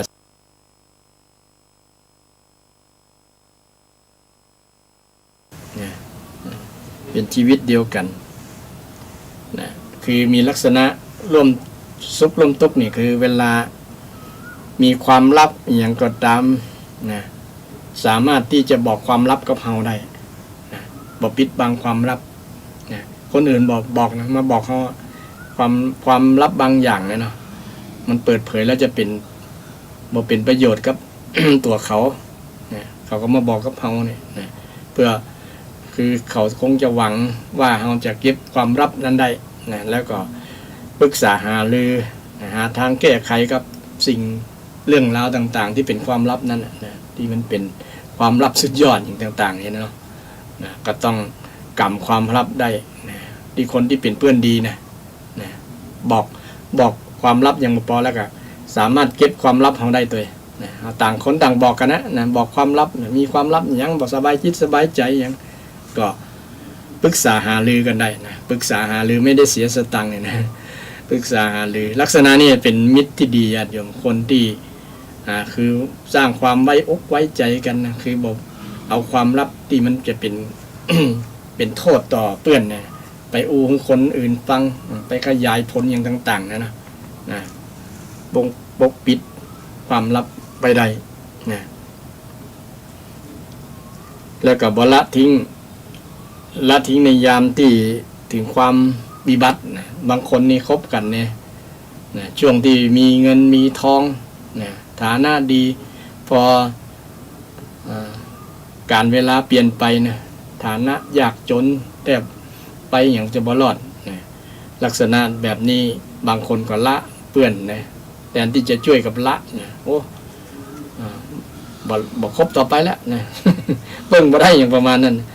คนที่เป็นเปื้อนแต่เนี่ยต้องบ่ละกันนะต้องช่วยเปื้อนนะช่วยในยามที่เขาเจออุปสรรคปัญหาในยามในคราววิบัตินะทรัพย์สินวิบัติครอบครัววิบัติอย่างต่างๆต้องเปิงปลาใส่กันได้แล้วแม้แต่ชีวิตนะลักษณะมิตรดีๆนะแม้แต่ชีวิตก็ตายแทนกันได้นะคนแต่ก่อนนะตายแทนคือเหมือนกับชีวิตจิตใจอันเดียวกันคนเดียวกันนะลักษณะเพื่อนดีๆนี่เป็นคำสอนทางพุทธศาสนานะสัจจะญาติโยมเนี่ยพุทธเจ้าสอนเกี่ยวกับมานพนะเกี่ยวกับเรื่องมานพตีไหว้ ไห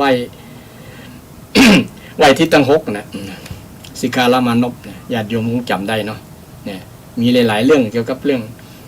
เปื่อนก็ดีเรื่องสามีภรรยาเรื่องป่อเรื่องแม่ปฏิบัติกันครูบาอาจารย์ต่อศิษย์อย่างต่างๆเนี่ยพระพุทธเจ้าสอนมานพคนเนี่ยนะ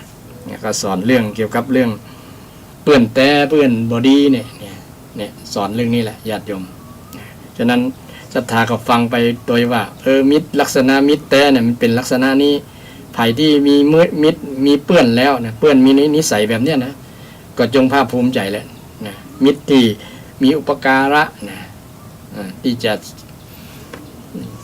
จะปกป้องกันเฮาไว้ได้นะที่จะเป็นที่เปิ้งของเฮาได้มิตรที่เป็นร่วมทุกข์ร่วมสุขกับเฮาได้นะเวลาเฮามีความทุกข์ก็มา ผ่อน สามารถคลี่คลายความทุกข์ของเรานะมาปรึกษาหารือกันได้นะและก็มีลักษณะที่แนะนำประโยชน์นะคนที่มีเป็นกัลยาณมิตรนะเป็นมิตรที่ดีนะคือสามารถแนะนำประโยชน์แนะนำประโยชน์ก็คือห้ามเพื่อนบอกให้ทำความชั่วเนี่ยความชั่วนั้นบอกเป็นประโยชน์นะมิตรทำ เพื่อนนะทำแบบนี้บ่ดีเนอะนะมันบ่ถูกบ่ต้องนะห้ามบางคนเก่งอกเก่งใจบ่กล้าว่านะกลัวเพื่อนจะโคตรจะยังแต่คนที่เป็นมิตรแต่เนี่ยเพื่อนบอกเพื่อนต้องห้ามบอกให้ทำนะเป็นการแนะนำสิ่งที่เป็นประโยชน์นะเราก็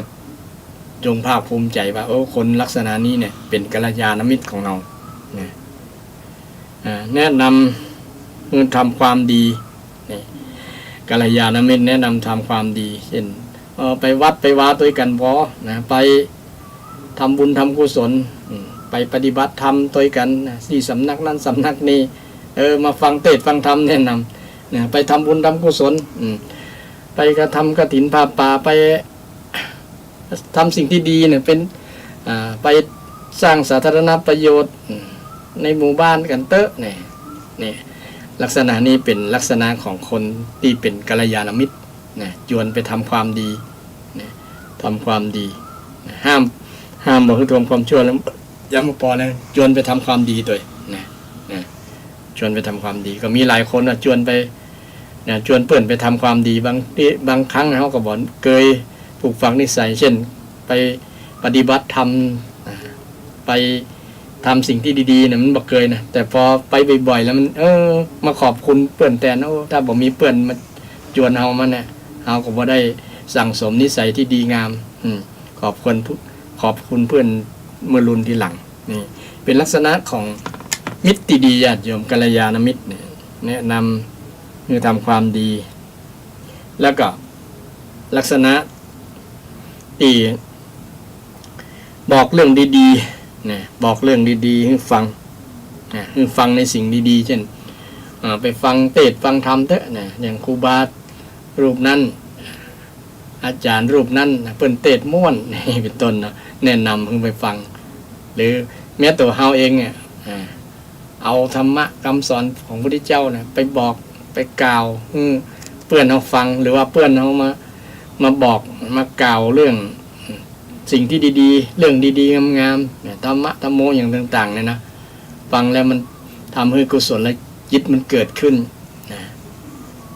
กุศลจิตมันเกิดขึ้นเนี่ยเราก็จงภาคภูมิใจว่าเพื่อนเรามีลักษณะนี้เป็นเพื่อนกัลยาณมิตรนะเป็นเพื่อนที่ดีเพื่อนที่ดีงามกัลยาแปลว่าดีงามนะมิตรหรือว่าเพื่อนนะจริงๆกับมิตรก็คือเมตตานั่นเองนะคนที่มีความปรารถนาดีกันนะปรารถนาดีชื่อว่าเพื่อนนะชื่อว่ามิตรคนที่มีความปรารถนาดีชื่อว่ามิตรมิตรสหายนี่นะมิตรสหายนะ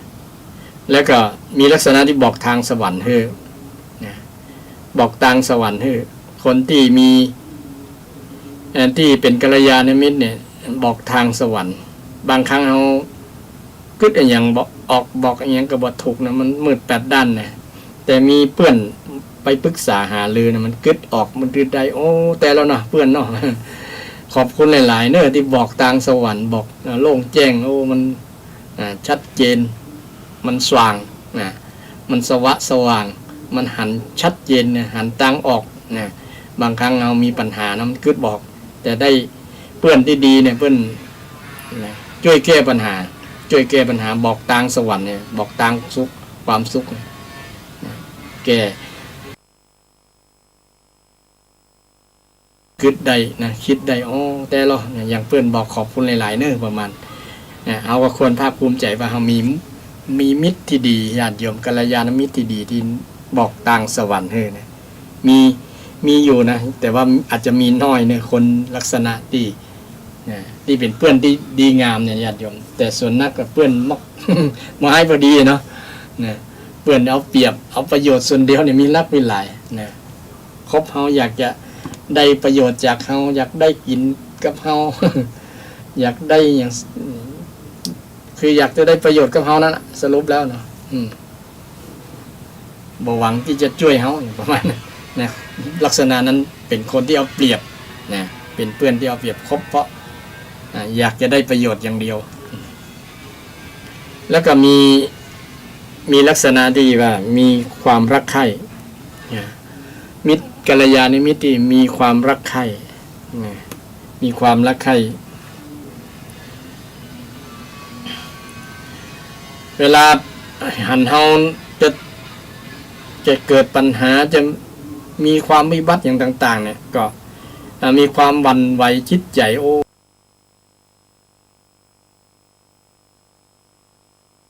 ตรงกันข้ามลักษณะต่อมาก็คือเมื่อเจอเพื่อนได้ประสบผลสำเร็จได้เจริญในหน้าที่การงานร่ำรวยเงินทอง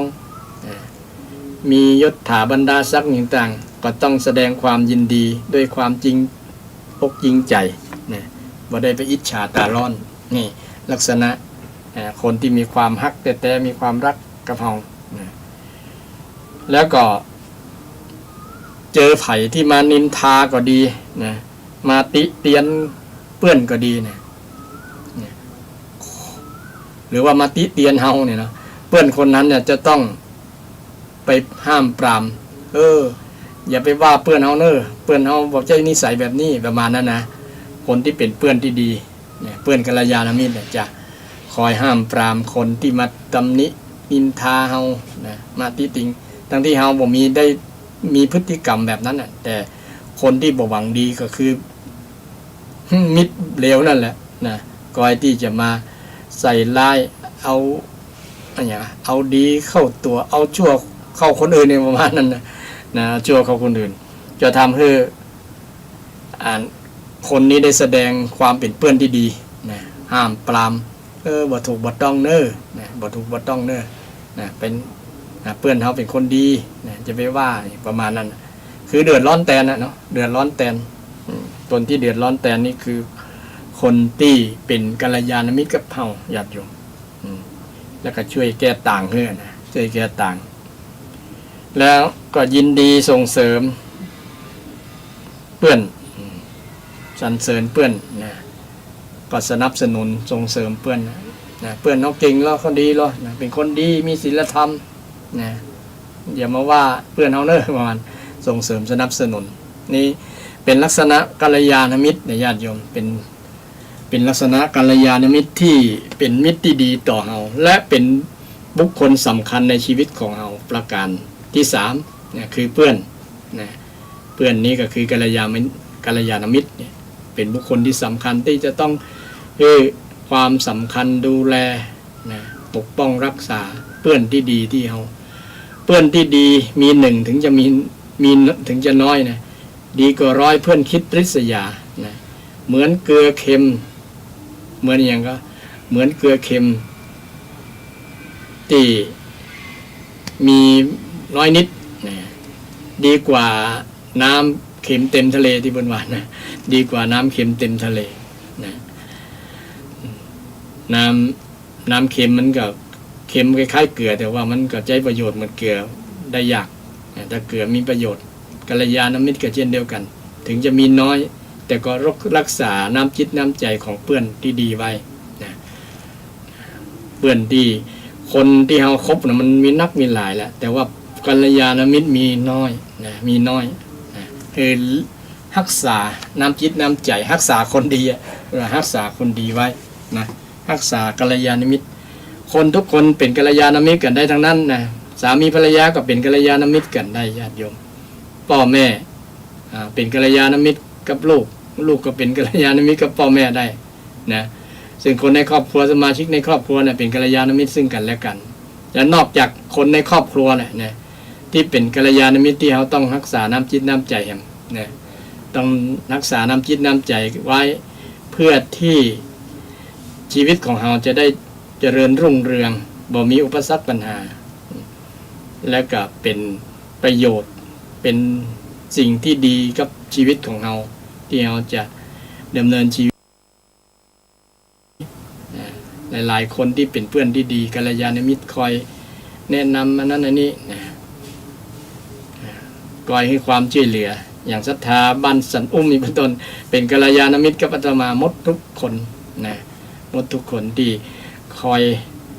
ปกป้องดูแลยังศรัทธาญาติโยมก็สนับสนุนนี่เป็นกัลยาณมิตรร่วมสุขร่วมทุกข์นี่ญาติโยมก็พร้อมที่จะร่วมสุขร่วมทุกข์กับอาตมาอย่างศรัทธาบ้านสันอุ้มทุกท่านทุกคนและศรัทธาหลายๆที่ญาติโยมมาได้ก็จะไปน้อยใจนะหลายๆคนเนี่ยเป็นกัลยาณมิตรกันนะคือโดยเฉพาะชาวพุทธเนี่ยเป็นกัลยาณมิตรและชาวพุทธก็เป็นกัลยาณมิตรกับชาวต่างศาสนิกก็มีหลายๆท่านบางคนต่างศาสนิกก็เป็นกัลยาณมิตรกันได้เนี่ยเพราะว่าทำดีประพฤติดีต่อกันนะบางคนก็ ถึงจะอยู่กันคนละศาสนาก็ตามเป็นสามารถเป็นกัลยาณมิตรกันได้ญาติโยมแต่ความที่บดีในจิตในใจบางคนไงมันเป็นปาปมิตรนะเวลาเอานิสัยของเขามาใจแล้วมันจะเป็นการทำให้ชีวิตของเราบ่ราบรื่นบ่ราบรื่นบ่เจริญรุ่งเรืองเพราะว่าเราไปเอานิสัยของคนนั้นที่มีอยู่ในจิตในใจเขานะในจิตในใจเขาถึงแม้จะเป็นคนศาสนิกเดียวกันก็ตามคนละศาสนิกก็ตามเนี่ยมันมีก็อยู่กับทุกขั้นทุกคนนั่นแหละญาติโยมเนาะความดีบ่ดีอยู่ในจิตในใจของคนนั้นนะเอากัลยาณมิตรในจิตในใจของคนคนนั้นนะมาเป็น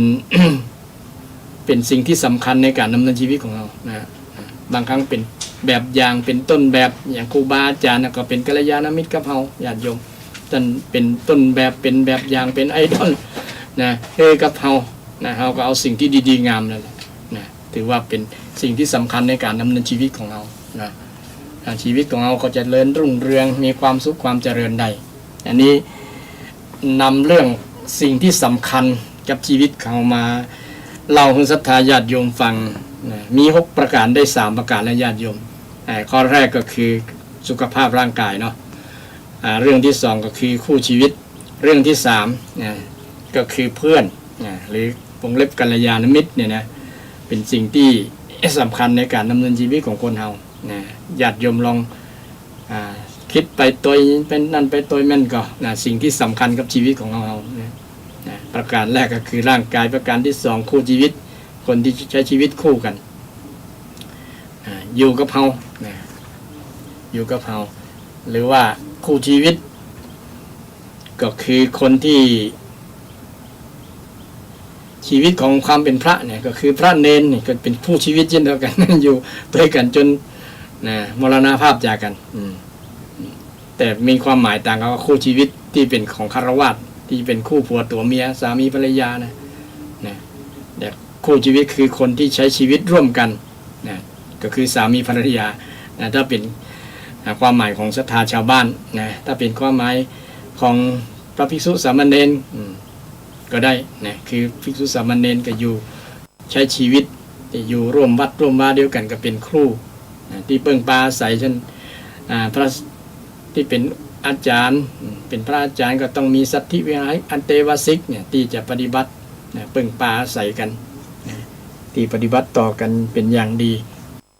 ก็ปฏิบัติกันจนละจากกันบนนะอันนี้เป็นสิ่งที่สำคัญข้อที่สามคือเพื่อนกัลยาณมิตรข้อต่อมาญาติโยมข้อต่อมาญาติโยมลองทายแล้วอย่างสำคัญ ท่านผู้ฟังทั้งหลายสำคัญข้อต่อมาก็คือทรัพย์สินเงินทองนี่สำคัญญาติโยมนี่ถึงวันนี้หาเงินหาทองกันเนี่ยสำคัญแล้วนะรัฐบาลก็เสาะหาเงินหาทองมาให้ศรัทธาญาติโยมเนี่ยโครงการเราชนะอันนั้นชนะอันนี้ชนะเนี่ยนะก็ต้องนำมาบริหารประเทศเนี่ยชีวิตของคนเราก็ต้องเนี่ยมีอันเนี้ยถึงจะดำเนินชีวิตไปได้เนาะนะถ้าบ่มีเงินเนี่ยนะบ่มีทรัพย์สินนี้ก็เป็นเรื่องการอัตคัดขัดสนเช่นเดียวกันนะเพราะว่าถึงวันนี้ใจเงินใจทองกันตื่นเช้าก็มาต้องเสี่ยงสตางค์แล้วเนาะเสี่ยงเงินเสี่ยงทองกันนะมันต้องจับจ่ายใช้สอยนะจับจ่ายใช้สอยนะแต่มันยังเป็นรองอย่างที่จะอู้ต่อไปอยู่นะญาติโยมเงินทองเนี่ยแต่อู้เรื่องสำคัญมันสำคัญกับชีวิตนะบางคนว่าเงินทองเป็นสิ่งบ่สำคัญ มันบ่ใช่นะมันสำคัญอยู่นะสำคัญขนาดมากๆทีเดียวแหละแต่ว่ามันยังมีสิ่งที่สำคัญกว่านี่จะได้อู้ทีหลังนะเพราะเงินทองทรัพย์สินเงินทองนะโดยเฉพาะคนเฮาเนี่ยมันต้องจับจ่ายใช้สอยทั้งวันมันเป็นปัจจัยแทนอย่างอื่นหมดเนาะบอกว่าจะเป็นปัจจัย4เนี่ยเนาะอาหารที่อยู่ที่อยู่เครื่องนุ่งห่มยารักษาโรคเนี่ยนะยารักษาโรคใช้เงินกันทั้งนั้นเนาะญาติโยมใช้เงินทั้งนั้นยิ่งบัดเดียวเนี่ยนะแม้แต่การปลูกข้าวปลูกทำเกษตรใช้เงินกันทั้งนั้นบางครั้งใช้เงินแทบพุทธเตือนเนี่ยนะพุทธเตือนมันลงทุนนักนะลงทุนต่อทุนเอาเงินไปต่อเงินเงินไปต่อเงินทำให้ก็จำเป็นต้องทำนะมันมาทำกับไปบ่รอด ซึ่งเป็นสิ่งที่สำคัญในการดำเนินชีวิตดำเนินชีวิตแต่ถ้าอู้เรื่องชีวิตของตัวเจ้าเนี่ยนะหรืออู้เรื่องอดีตแต่ก่อนเนี่ยเงินเป็นสิ่งที่บอกสำคัญแต่ได้นะเพราะว่ามันบ่ได้ใจนักแต่ทีนี้ใจเงินนักกับญาติโยมบอกว่าจะเป็นอย่างเป็นเงินทั้งนั้นนะเป็นเงินทั้งนั้นแต่ก่อนบ่มีเงินสักบาทก็อยู่ได้หรอเดี๋ยวนี้อยู่บ่ได้นะญาติโยมแต่ก่อนนี่ลงนามีป่ามีปูมีหอยมีพักมีข้าวบ่ต้องไปซื้อหาอย่างสักอย่างน้ำอยู่ในต้งก็ยังกินได้ไปเดี๋ยวแต่ก่อนเนาะในต้งน้ำกินน้ำได้หรอเอานะเป็นน้ำกินสมัยต่อมาเป็นหลอดยังกินน้ำในต้งนาอยู่น้ำที่มันนิ่งๆแล้วมันใสกินได้เดี๋ยวนี้ได้กินนะมันจะเป็นโรคเป็นภัยนะว่าสารพิษต่างๆที่จากยาฆ่าอันนั้นฆ่านี้นะสารเคมีที่มันปนในน้ำอยู่ในน้ำปูหอยปูปลาหอยปูปลาตายหมดบ่เหลือเพราะว่ามัน เจอสารพิษนี่ฉะนั้นเรื่องแต่ก่อนนะมันกับบัดเดี๋ยวมันคนละอย่างกันมันคนละสมัยคนละยุคเนาะญาติโยมมันเลยเป็นสิ่งที่สำคัญว่าเงินสำคัญนะเงินสำคัญแต่ก่อนนี่บ่สำคัญนะบ่มีเงินสักบาทก็อยู่ได้หรอกเดี๋ยวนี้อยู่บ่ได้ญาติโยมเนาะอยู่บ่ได้ฉะนั้นทีนี้มันสำคัญที่ว่าเรามีเงินแล้วเราจะบริหารเงินจะได้เนี่ยในหลักพุทธศาสนาก็สอนวิธีบริหารสตางค์ในญาติโยมนะบางคนบริหารคือหาเงินมายิ่งน้อยก็ยิ่งใจจ่ายนักอะมันติดลบอะมันใจเงินอนาคตนะยืมนี่กู้นี่ยืมสินอย่างต่างๆเนี่ยมันเป็นสิ่งที่ทำให้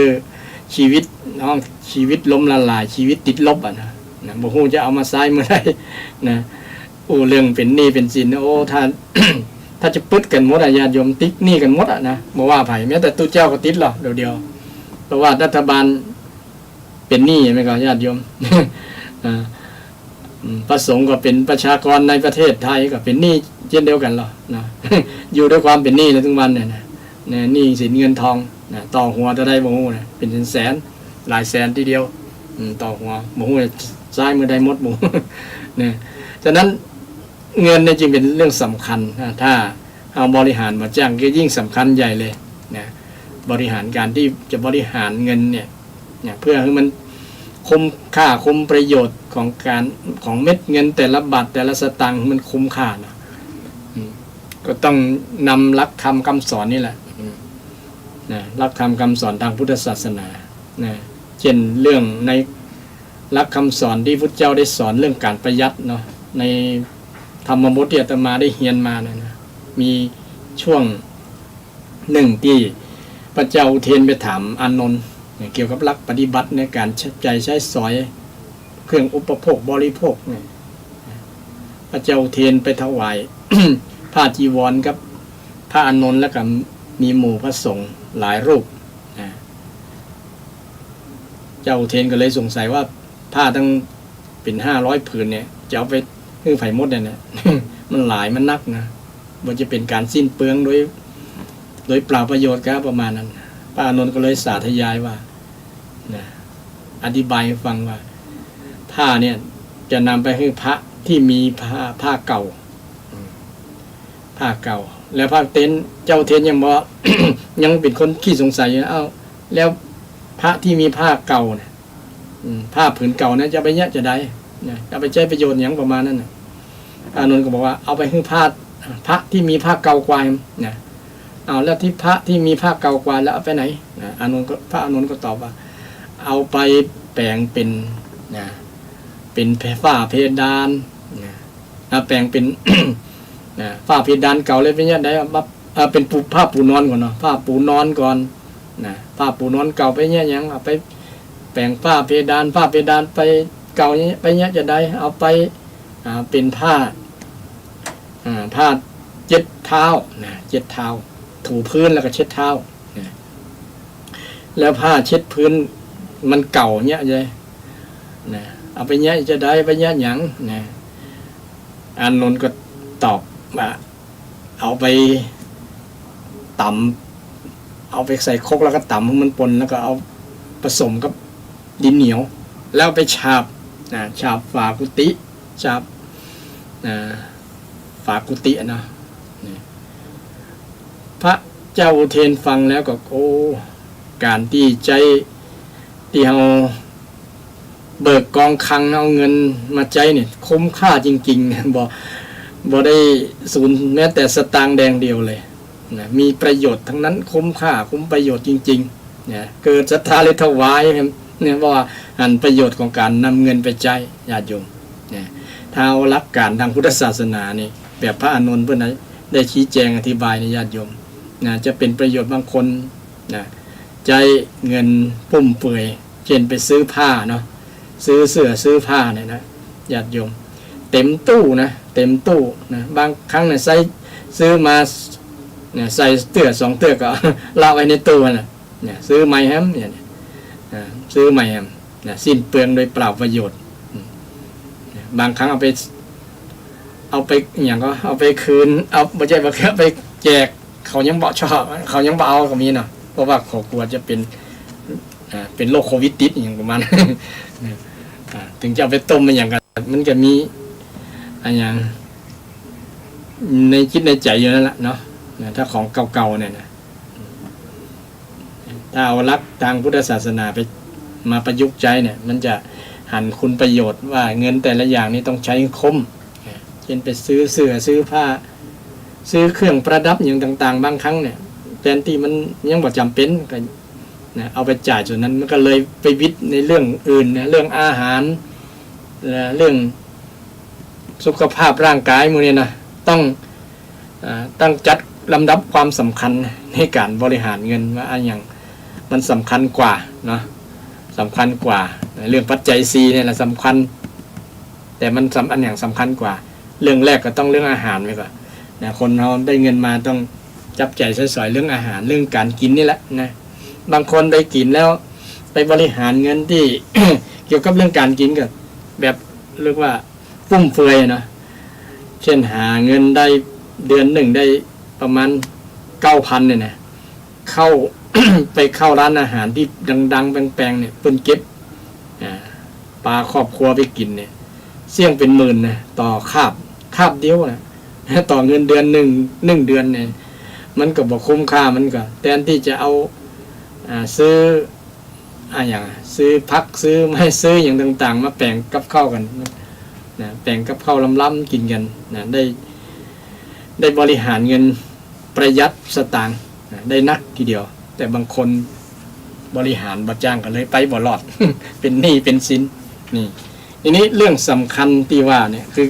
เรื่องรักบริหารเงินคือเงินเนี่ยตัวเงินสำคัญในการดำเนินชีวิตจึงเป็นสิ่งที่คนทั้งหลายควรคิดทีเดียวว่าเราจะบริหารเงินจะได้เงินนั้นมาหามาได้นี่แต่ก่อนเนี่ยเปิ้นคิดหลายตลบแล้วว่าจะ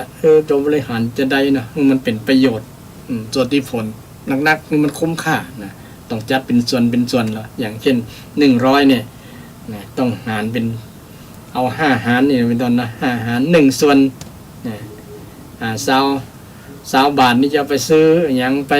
จับจ่ายใช้สอยจะได้20 บาทที่2นี่ไปจับจ่ายอย่างเนี่ย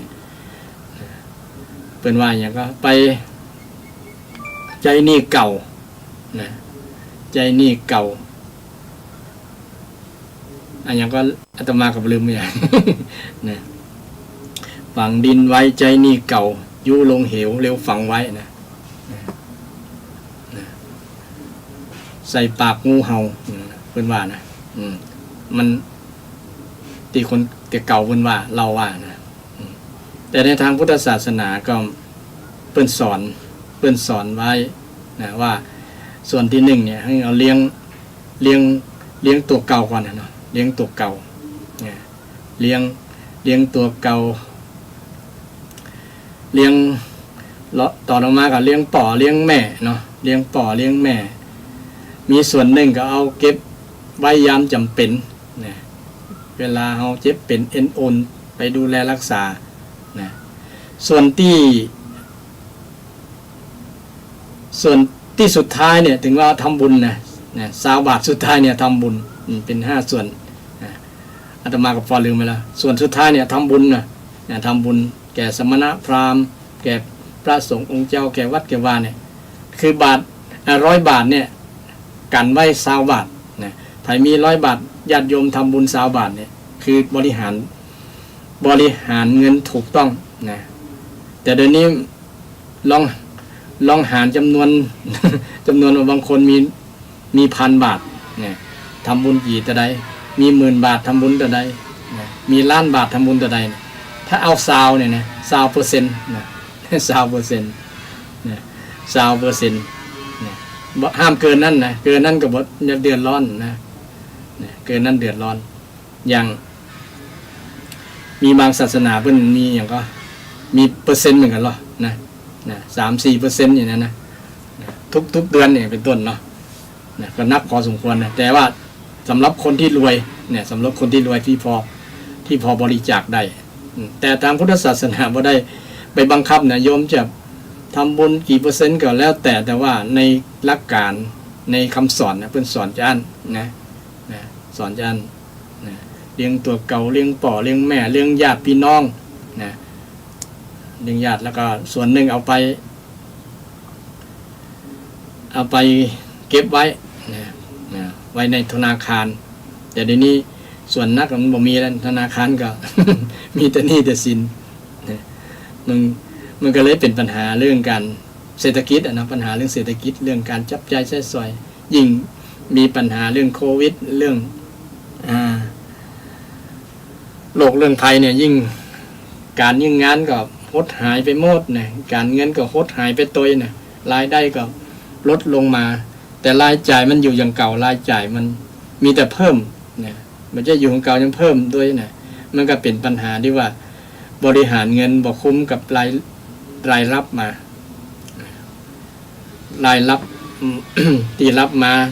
บางครั้งบ่ได้รับเนี่ยแต่จ่ายถึงวันบางครั้งบ่ได้รับสักบาทแต่จ่ายถึงวันนี่นะมันก็เลยเป็นเรื่อง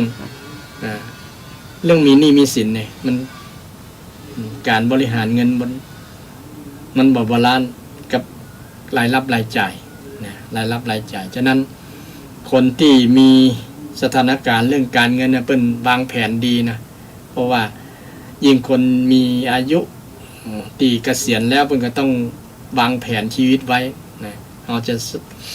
จับใจใช้สอยเงินเหมือนสมัย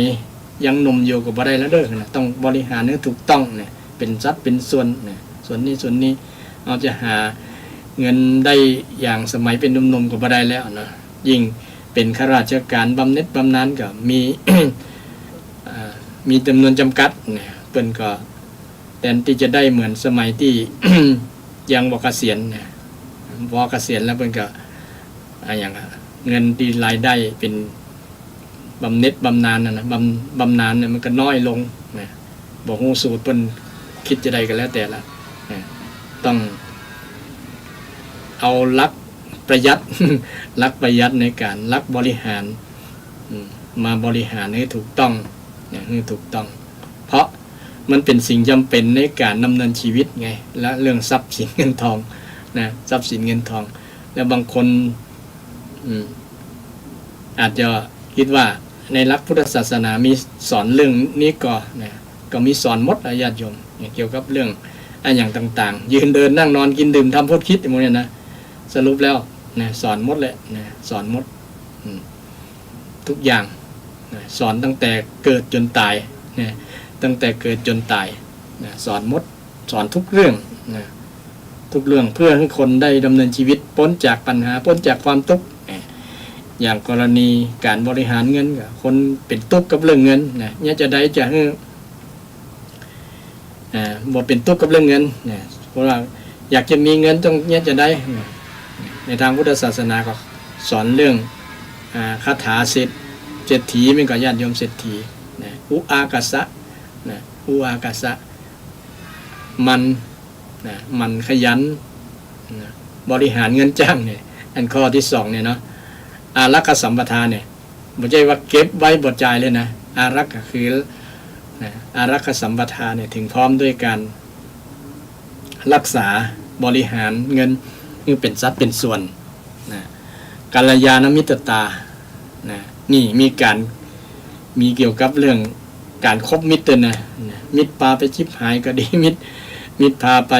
เจริญก็ดีเนี่ยกัลยาณมิตรนำไปเจริญเนี่ยไผที่ไปคบมิตรไปเจอคนดีเนี่ยจะเป็นโอกาสดีกับการดำเนินชีวิตที่จะนำไปร่ำรวยได้ญาติโยมนะไปร่ำรวยได้ในหลักพุทธศาสนาสอนให้เอาได้อยากจะมีเงินก็ต้องเนี่ยท่องนี้บ่อยๆแล้วก็นำไปปฏิบัติอุอากาสะเนี่ยกะเนี่ยก็คือกัลยาณมิตรเนี่ยสะคือสมัชชีวิตตาใช้ชีวิตโดยพอเพียงเนี่ยเนาะใช้ชีวิตแบบสม่ำเสมอ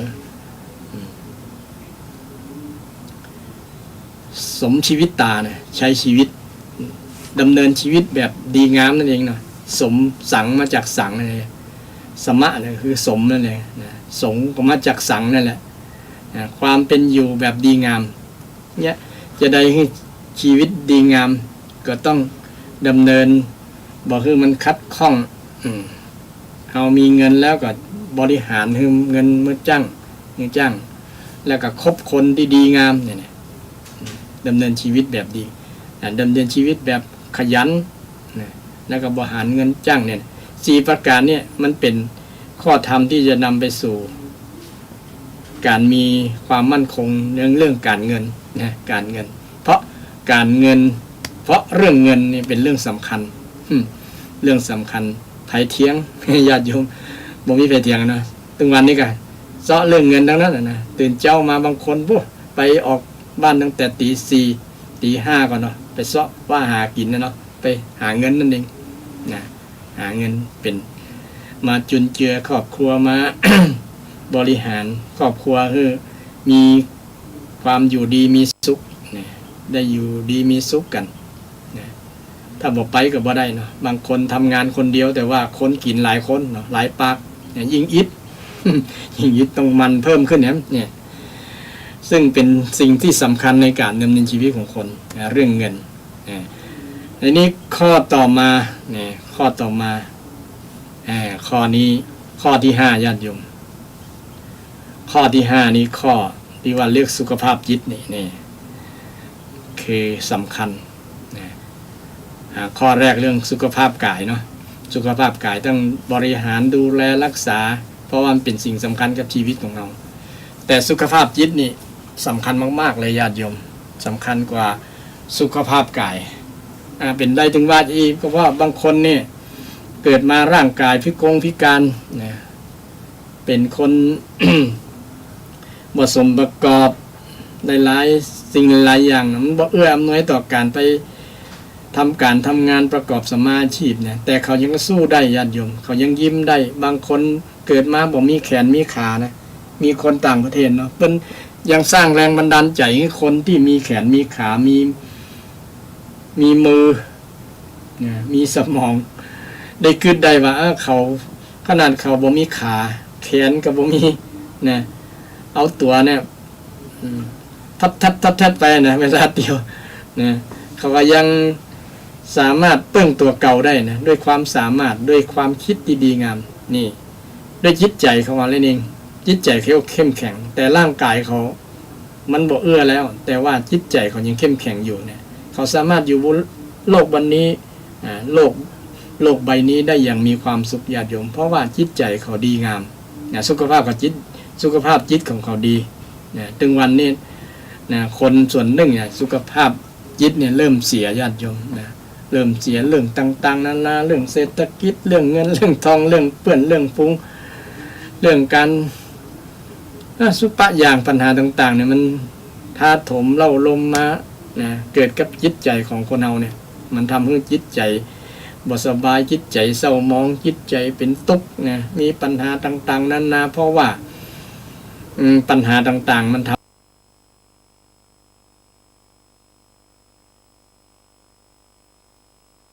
ท้อแท้ท้อถอยนะต่างๆนานาแหละถ้าเฮาฝึกจิตใจให้มันคือมันเข้มแข็งนะคือมันเข้มแข็งแล้วจะภาคภูมิใจว่าสิ่งที่สำคัญกว่าสุขภาพกายนั่นนะคือจิตใจนี่เองบางคนสุขภาพกายบ่ดีนะเป็นโรคเป็นภัยต่างๆนะไปหาหมอไปหาหมอหรือว่าคิดเอาคนเดียวเนี่ยนะทำให้จิตใจมันอ่อนแอไปตัวนะป่วยไปตัวสุขภาพกายแต่บางคนเนี่ยแยกกายออกจากใจออกจากกายนะมันเป็นคนละส่วนกันแยกได้ว่ากายเนี่ยมันเป็นธรรมชาติเป็นอย่างนี้นะเป็นกับทุกคนนั่นแหละบางคน เป็นนักกว่าเฮาแฮมเนี่ยเฮาฮู้จักเปรียบเทียบเนาะเปรียบเทียบว่าหรือว่าฮู้จักธรรมชาติความจริงมันเป็นอย่างนี้นะเฮาก็จะได้เข้าใจความเป็นจริงของชีวิตของร่างกายของเราไปเกิดมาแล้วก็ต้องเจ็บต้องแก่กันทั้งนั้นเนี่ยประมาณเนี่ยนะมันก็จะทำให้เขาเข้าใจธรรมชาติจิตใจเขาก็บ่ได้ไปยึดติดยึดมั่นว่ามันจะเป็นเฉพาะเขาเป็นเฉพาะเขาคนเดียว บางคนเป็นตุ๊กล่ะคน เขาอย่ามาตุ๊กแต่ตุ๊กว่าเป็นนั้นคล้ายๆว่า ทุกสิ่งทุกอย่างเกิดที่ตัวคนนั้นคนเดียวนะเป็นกับคนนั้นคนเดียวจริงเป็นทั่วโลกนะบอกว่าจะคนนั้นจะเกิดที่ใดมุมโลกก็ตามนะจะเป็นคนลาวฝรั่งคน ต่างประเทศคนในประเทศเนี่ยเป็นกันหมดญาติโยมเนี่ยเป็นกันหมดนะสุขภาพกายที่มันมีโรคมีอย่างภัยต่างๆเกิดขึ้นนะมันเป็นกันหมดนะถ้าเราคิดถึงความเป็นจริงอย่างนี้มันจะทำให้เราเข้าใจธรรมชาติเมื่อเข้าใจธรรมชาติปล่อยวางนะปล่อยวางเรื่องหมู่นี้ได้มันก็จะทำให้จิตใจเราเข้มแข็งนะบอกไปยึดเหนี่ยวเกาะเหนี่ยวกับเรื่อง ที่เกิดขึ้นกับสุขภาพกายมันจะเป็นทุกข์หรือว่าเกิดขึ้นกับปัญหาต่างๆที่มันอยู่ภายนอกมันมากระทบกระทั่งจิตใจเฮานะกระทบกระทั่งจิตใจเฮานะซึ่งเป็นสิ่งที่เฮาท่านทั้งหลายควรที่จะมาดูแลสุขภาพนะสุขภาพจิตใครที่ดูแลได้ดีกว่าเปิ้นคำตอบก็คือตัวเฮาเนี่ยญาติโยมบ่มีไผหมอก็บ่ฮู้ว่าเฮาคิดอีหยังเนาะคนอื่นบ่ฮู้ว่าเฮาจะคิดหยังละในจิตในใจเฮาคิดหยังคิดดีบ่ดีคิดกุศลอกุศลเนี่ยมันอยู่ที่ตัวเฮานี่แหละเฮาฮู้เฮาดีว่าเฮาดีคิดดีอย่างดีเนี่ยจิตใจเฮาคิดอีหยังเฮาฮู้ดีแม้แต่เฮาฮู้ดีว่าร่างกายสุขภาพกายของเฮาเป็นหยังก็เฮานี่แหละรู้ดีกว่าหมอญาติโยมรู้ดีกว่าหมอฉะนั้นสิ่งที่สำคัญเนี่ย คือจิตของเราเนี่ยมันต้องรู้จักรักษาสุขภาพเพราะว่าถ้าบ่รักษามันก็จะป่วยจิตจะป่วยได้ง่ายจิตป่วยก็คือจิตมันเศร้ามันหมองจิตมันสกปรก มันสกปรกก่อนที่จะเศร้าจะหมองจะเป็นทุกข์นะสกปรกด้วยความของว่ากิเลสเนาะกิเลสความโลภความโกรธความหลงความเกลียดนะความริษยาต่างๆในทางพุทธศาสนาสอนวิธีระมัดระวังเรื่องจิตใจเนี่ยบอกคือจิตใจมันไปตกอยู่อำนาจ4ประการอย่างน้อยอย่าดูเนาะ1อารมณ์เป็นที่ตั้งแห่งความกำหนัดวัตถุกรรมทั้งหลายญาติโยมรูปก็ดีเสียงก็ดีนะคนจะใครได้คำว่ากำนัดก็คือใครได้นะใครอยากใครฟังใครกินใครสัมผัสต่างๆเนี่ยนะอารมณ์ใครนะอารมณ์ใครเช่นอย่างละอ่อนเนี่ยได้หันดาราคนนั้นหลุบรอหันนักร้องคนนั้นเสียงเพราะเนี่ยคลั่งใครละนะอยากจะฟังอยากจะดูวันไหนไม่ได้ดูเนี่ยจะนอนบ่อนรับกินบ่อนล้ำ นี่เป็นลักษณะความใคร่นะคือใคร่แล้วอยากจะทำตามความใคร่ความอยากตัวเก่ามันเลยทำให้เป็นทุกข์ใจเป็นทุกข์นะใจเป็นทาสของสิ่งนั้นใจเป็นทาสของรูปหล่อๆใจเป็นทาสของเสียงเพราะๆนะใจเป็นทาสของอาหารล้ำๆใจเป็นทาสของสัมผัสนุ่มๆนี่เป็นต้นนี่ใจสัมผัสใจไปเป็นธาตุของกลิ่นหอมๆนี่เป็นต้นเนาะเป็นธาตุตกเป็นธาตุนี่เพื่อนว่าระวังจะเป็นธาตุมันอารมณ์เป็นที่ตั้งแห่งความใคร่อารมณ์เป็นที่ตั้งแห่งความขัดเคืองกำหนัดแล้วก็ขัดเคืองด้วยความบ่พออกพอใจเกี่ยวกับเรื่องกำอู้กำจากันนี่ญาติโยมระวังกำอูกำจากันมันจะไปกระทบไปสอบไปเสียดแทงจิตใจทำให้คนแตกแยกแตกสามัคคีกันแล้วเราระวังสิ่งกำอูเหล่านั้นมากระทบจิตเราถ้าเราคิดว่า เขาด่าเราเขาว่าเรานี่มันมีอารมณ์ทันทีเลยขัดเคืองนั้นขัดใจทันทีเกิดโทสะเกิดบันดาลโทสะเกิดความบ่พอใจแสดงออกด้วยกำอู้กำจาด่าทอกันว่าร้ายตบตีถึงกับประหารฆ่ากันก็ได้เพราะอารมณ์เป็นที่ตั้งแห่งความขัดเคืองนี่ขัดเคืองบ่พอใจเกี่ยวกับกำอู้กำจาวจีทุจริตทั้งหลายนี่แหละเป็นสาเหตุทำให้เกิด ความขัดเคืองนะฉะนั้นเฮาฮู้ว่าเนี่ยกำอูกำจาเป็นอารมณ์ที่ตั้งแห่งความขัดเคืองแล้วเฮาก็ระมัดระวังบ่อย่าเฮาจงรู้ตันมันนะต้องรู้ตันมันถ้ารู้ตันจิตใจเฮาก็จะบ่เป็นทุกข์ก็บ่ไปตกเป็นทาสของอารมณ์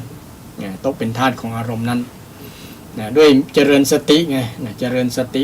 ที่พระพุทธเจ้าได้สอนเรื่องมรรคมีองค์8เนี่ยเจริญสติและรู้ว่าโอ้ตัวนี้มันเป็น เชื้อโรคร้ายแล้วเนี่ยนะเป็นอารมณ์ร้ายแรงที่ทำให้มากระทบกระทั่งจิตใจมาทำร้ายจิตใจของเรานะระมัดระวังถ้าจิตใจเขาบ่ระมัดระวังเรื่องนี้แล้วมันก็จะครอบงำจิตใจเขาได้นะอารมณ์โกรธอารมณ์เกลียดอย่างต่างๆมันตยมาคัดเคืองบ่ปออกบ่ปอใจเนี่ยจากกำโอกำจานำกำนินทากาเลอย่างนี้นะคำว่าร้ายอย่างต่างๆเนี่ยนะมันทำให้เป็นผลกระทบต่อใจของมันเข้าตั้งหูนะแต่มันมาเกิดที่ใจนะญาติโยมนะมันกระทบที่ใจ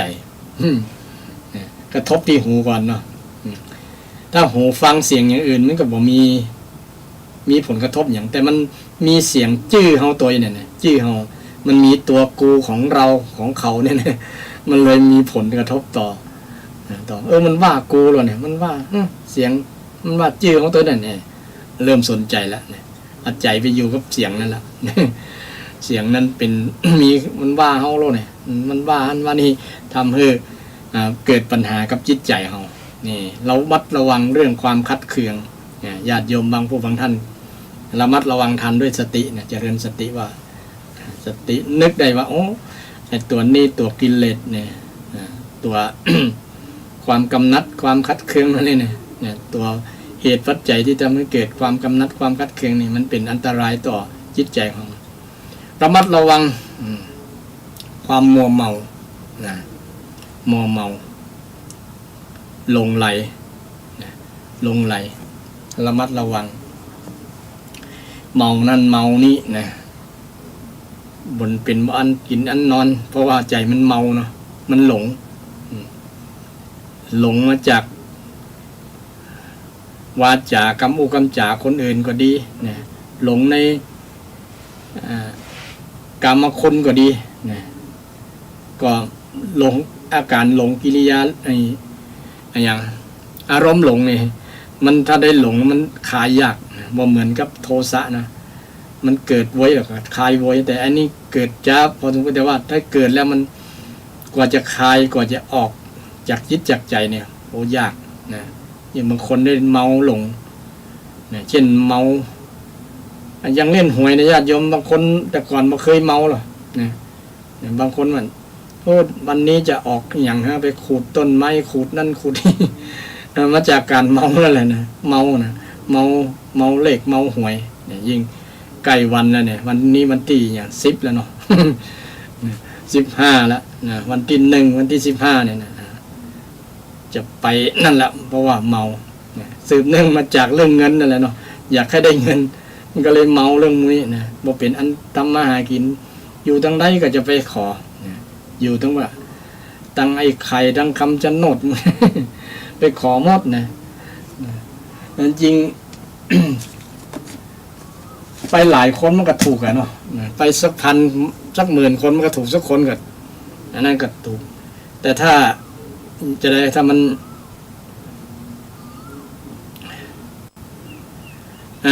ถ้าเรามาคิดถึงความเป็นจริงจริงๆนะถ้าเปิ้นคือหมดทุกคนเนี่ยแสดงว่าเปิ้นศักดิ์สิทธิ์จริงอ่ะนะ เนี่ยแต่นี่เปิ้นคือคนสองคนเนี่ยนะจริงๆบ่ใช่คือก็นะมันเป็นบุญของเฮาเนี่ยเป็นบุญของเฮาที่เฮาได้สร้างสมมาญาติโยมบุญของคนที่ถูกนะเปิ้นซื้อบ่นักซื้ออันเดียวก็ถูกเนี่ยเป็นต้นเนี่ยมันเป็นเหตุปัจจัยนะตั้งแต่อดีตนะญาติโยมบ่ใช่ธรรมดาอย่างที่เฮาซื้อไปเถอะนะซื้อตั้งยกตั้งแพงก็บ่ถูกบางคนนะเพราะว่ามันบ่มีโจกมันบ่มีบุญแต่ก่อนเพราะ มันเป็นเหตุเป็นปัจจัยเช่นเดียวกันแต่บางอย่างบางนี่ไงเฮาบ่ควรไปเมาเนี่ยโยมเมาแล้วมันเสียหายนะเสียเวลาเสียทรัพย์สินเงินทองเรื่องการพนันก็เป็นอบายมุขกันเนาะ นะเล่นปอกเล่นปอมักอันบอกอย่างปอมันแล้วใหญ่สักน้อยก็พอละเนาะเล่นสัก10 สัก3เป็นต้นเนี่ยไม่ใช่ว่าจะเล่นเอารวยอย่างถ้าจะรวยเนี่ยต้องใจธรรมะของพระเจ้านี่หันโยมเนี่ยอุอากาสะนั่นแหละนะบอกโป้อันนี้นะถ้าเอาไป ขอได้หมดเนี่ยนะคนก็อยู่บททำงานกันนั้นญาติโยมเนาะนะอันนั้นก็จะห้องว่าอย่างศักดิ์สิทธิ์กับพระพุทธเจ้ากันเนาะพระเจ้าก็มีปาฏิหาริย์แสดงปาฏิหาริย์แต่ว่าพระองค์ไม่ได้เคยแสดงปาฏิหาริย์ให้คนเมาเล่นการพนันเล่นนั่นเล่นนี่โจกเลยแต่พระองค์พยายามที่จะแสดงถึงว่าถ้าคุณอยากใดก็ต้องทำอันนั้นนะเป็นกรรมวาทีแสดงเรื่องการกระทำนะอยากจะทำรวยก็ต้องทำรวยอยากจะรวยก็ต้องทำรวยอยากจะจนก็ต้องทำจนนะการเล่นการพนันเป็นการทำจนนะญาติโยมนะตามหลักจริงๆนะทำจนแต่ถ้าเรามองในแง่ที่ว่าช่วยเรื่องรายได้รัฐบาลกับบ่ว่านะสักใบอย่างนี้เนาะนะแต่ว่าบางคนมันไปกู้หนี้ยืมสินมาก็มีหรอกนะกู้หนี้มันเล่นแล้วทำให้เป็นปัญหาเรื่องการจับจ่ายเรื่องเงินเรื่องทองอย่างนี้นะเพราะว่าความหวังว่าเนาะความหวังบอกว่าจะไปตรงไหน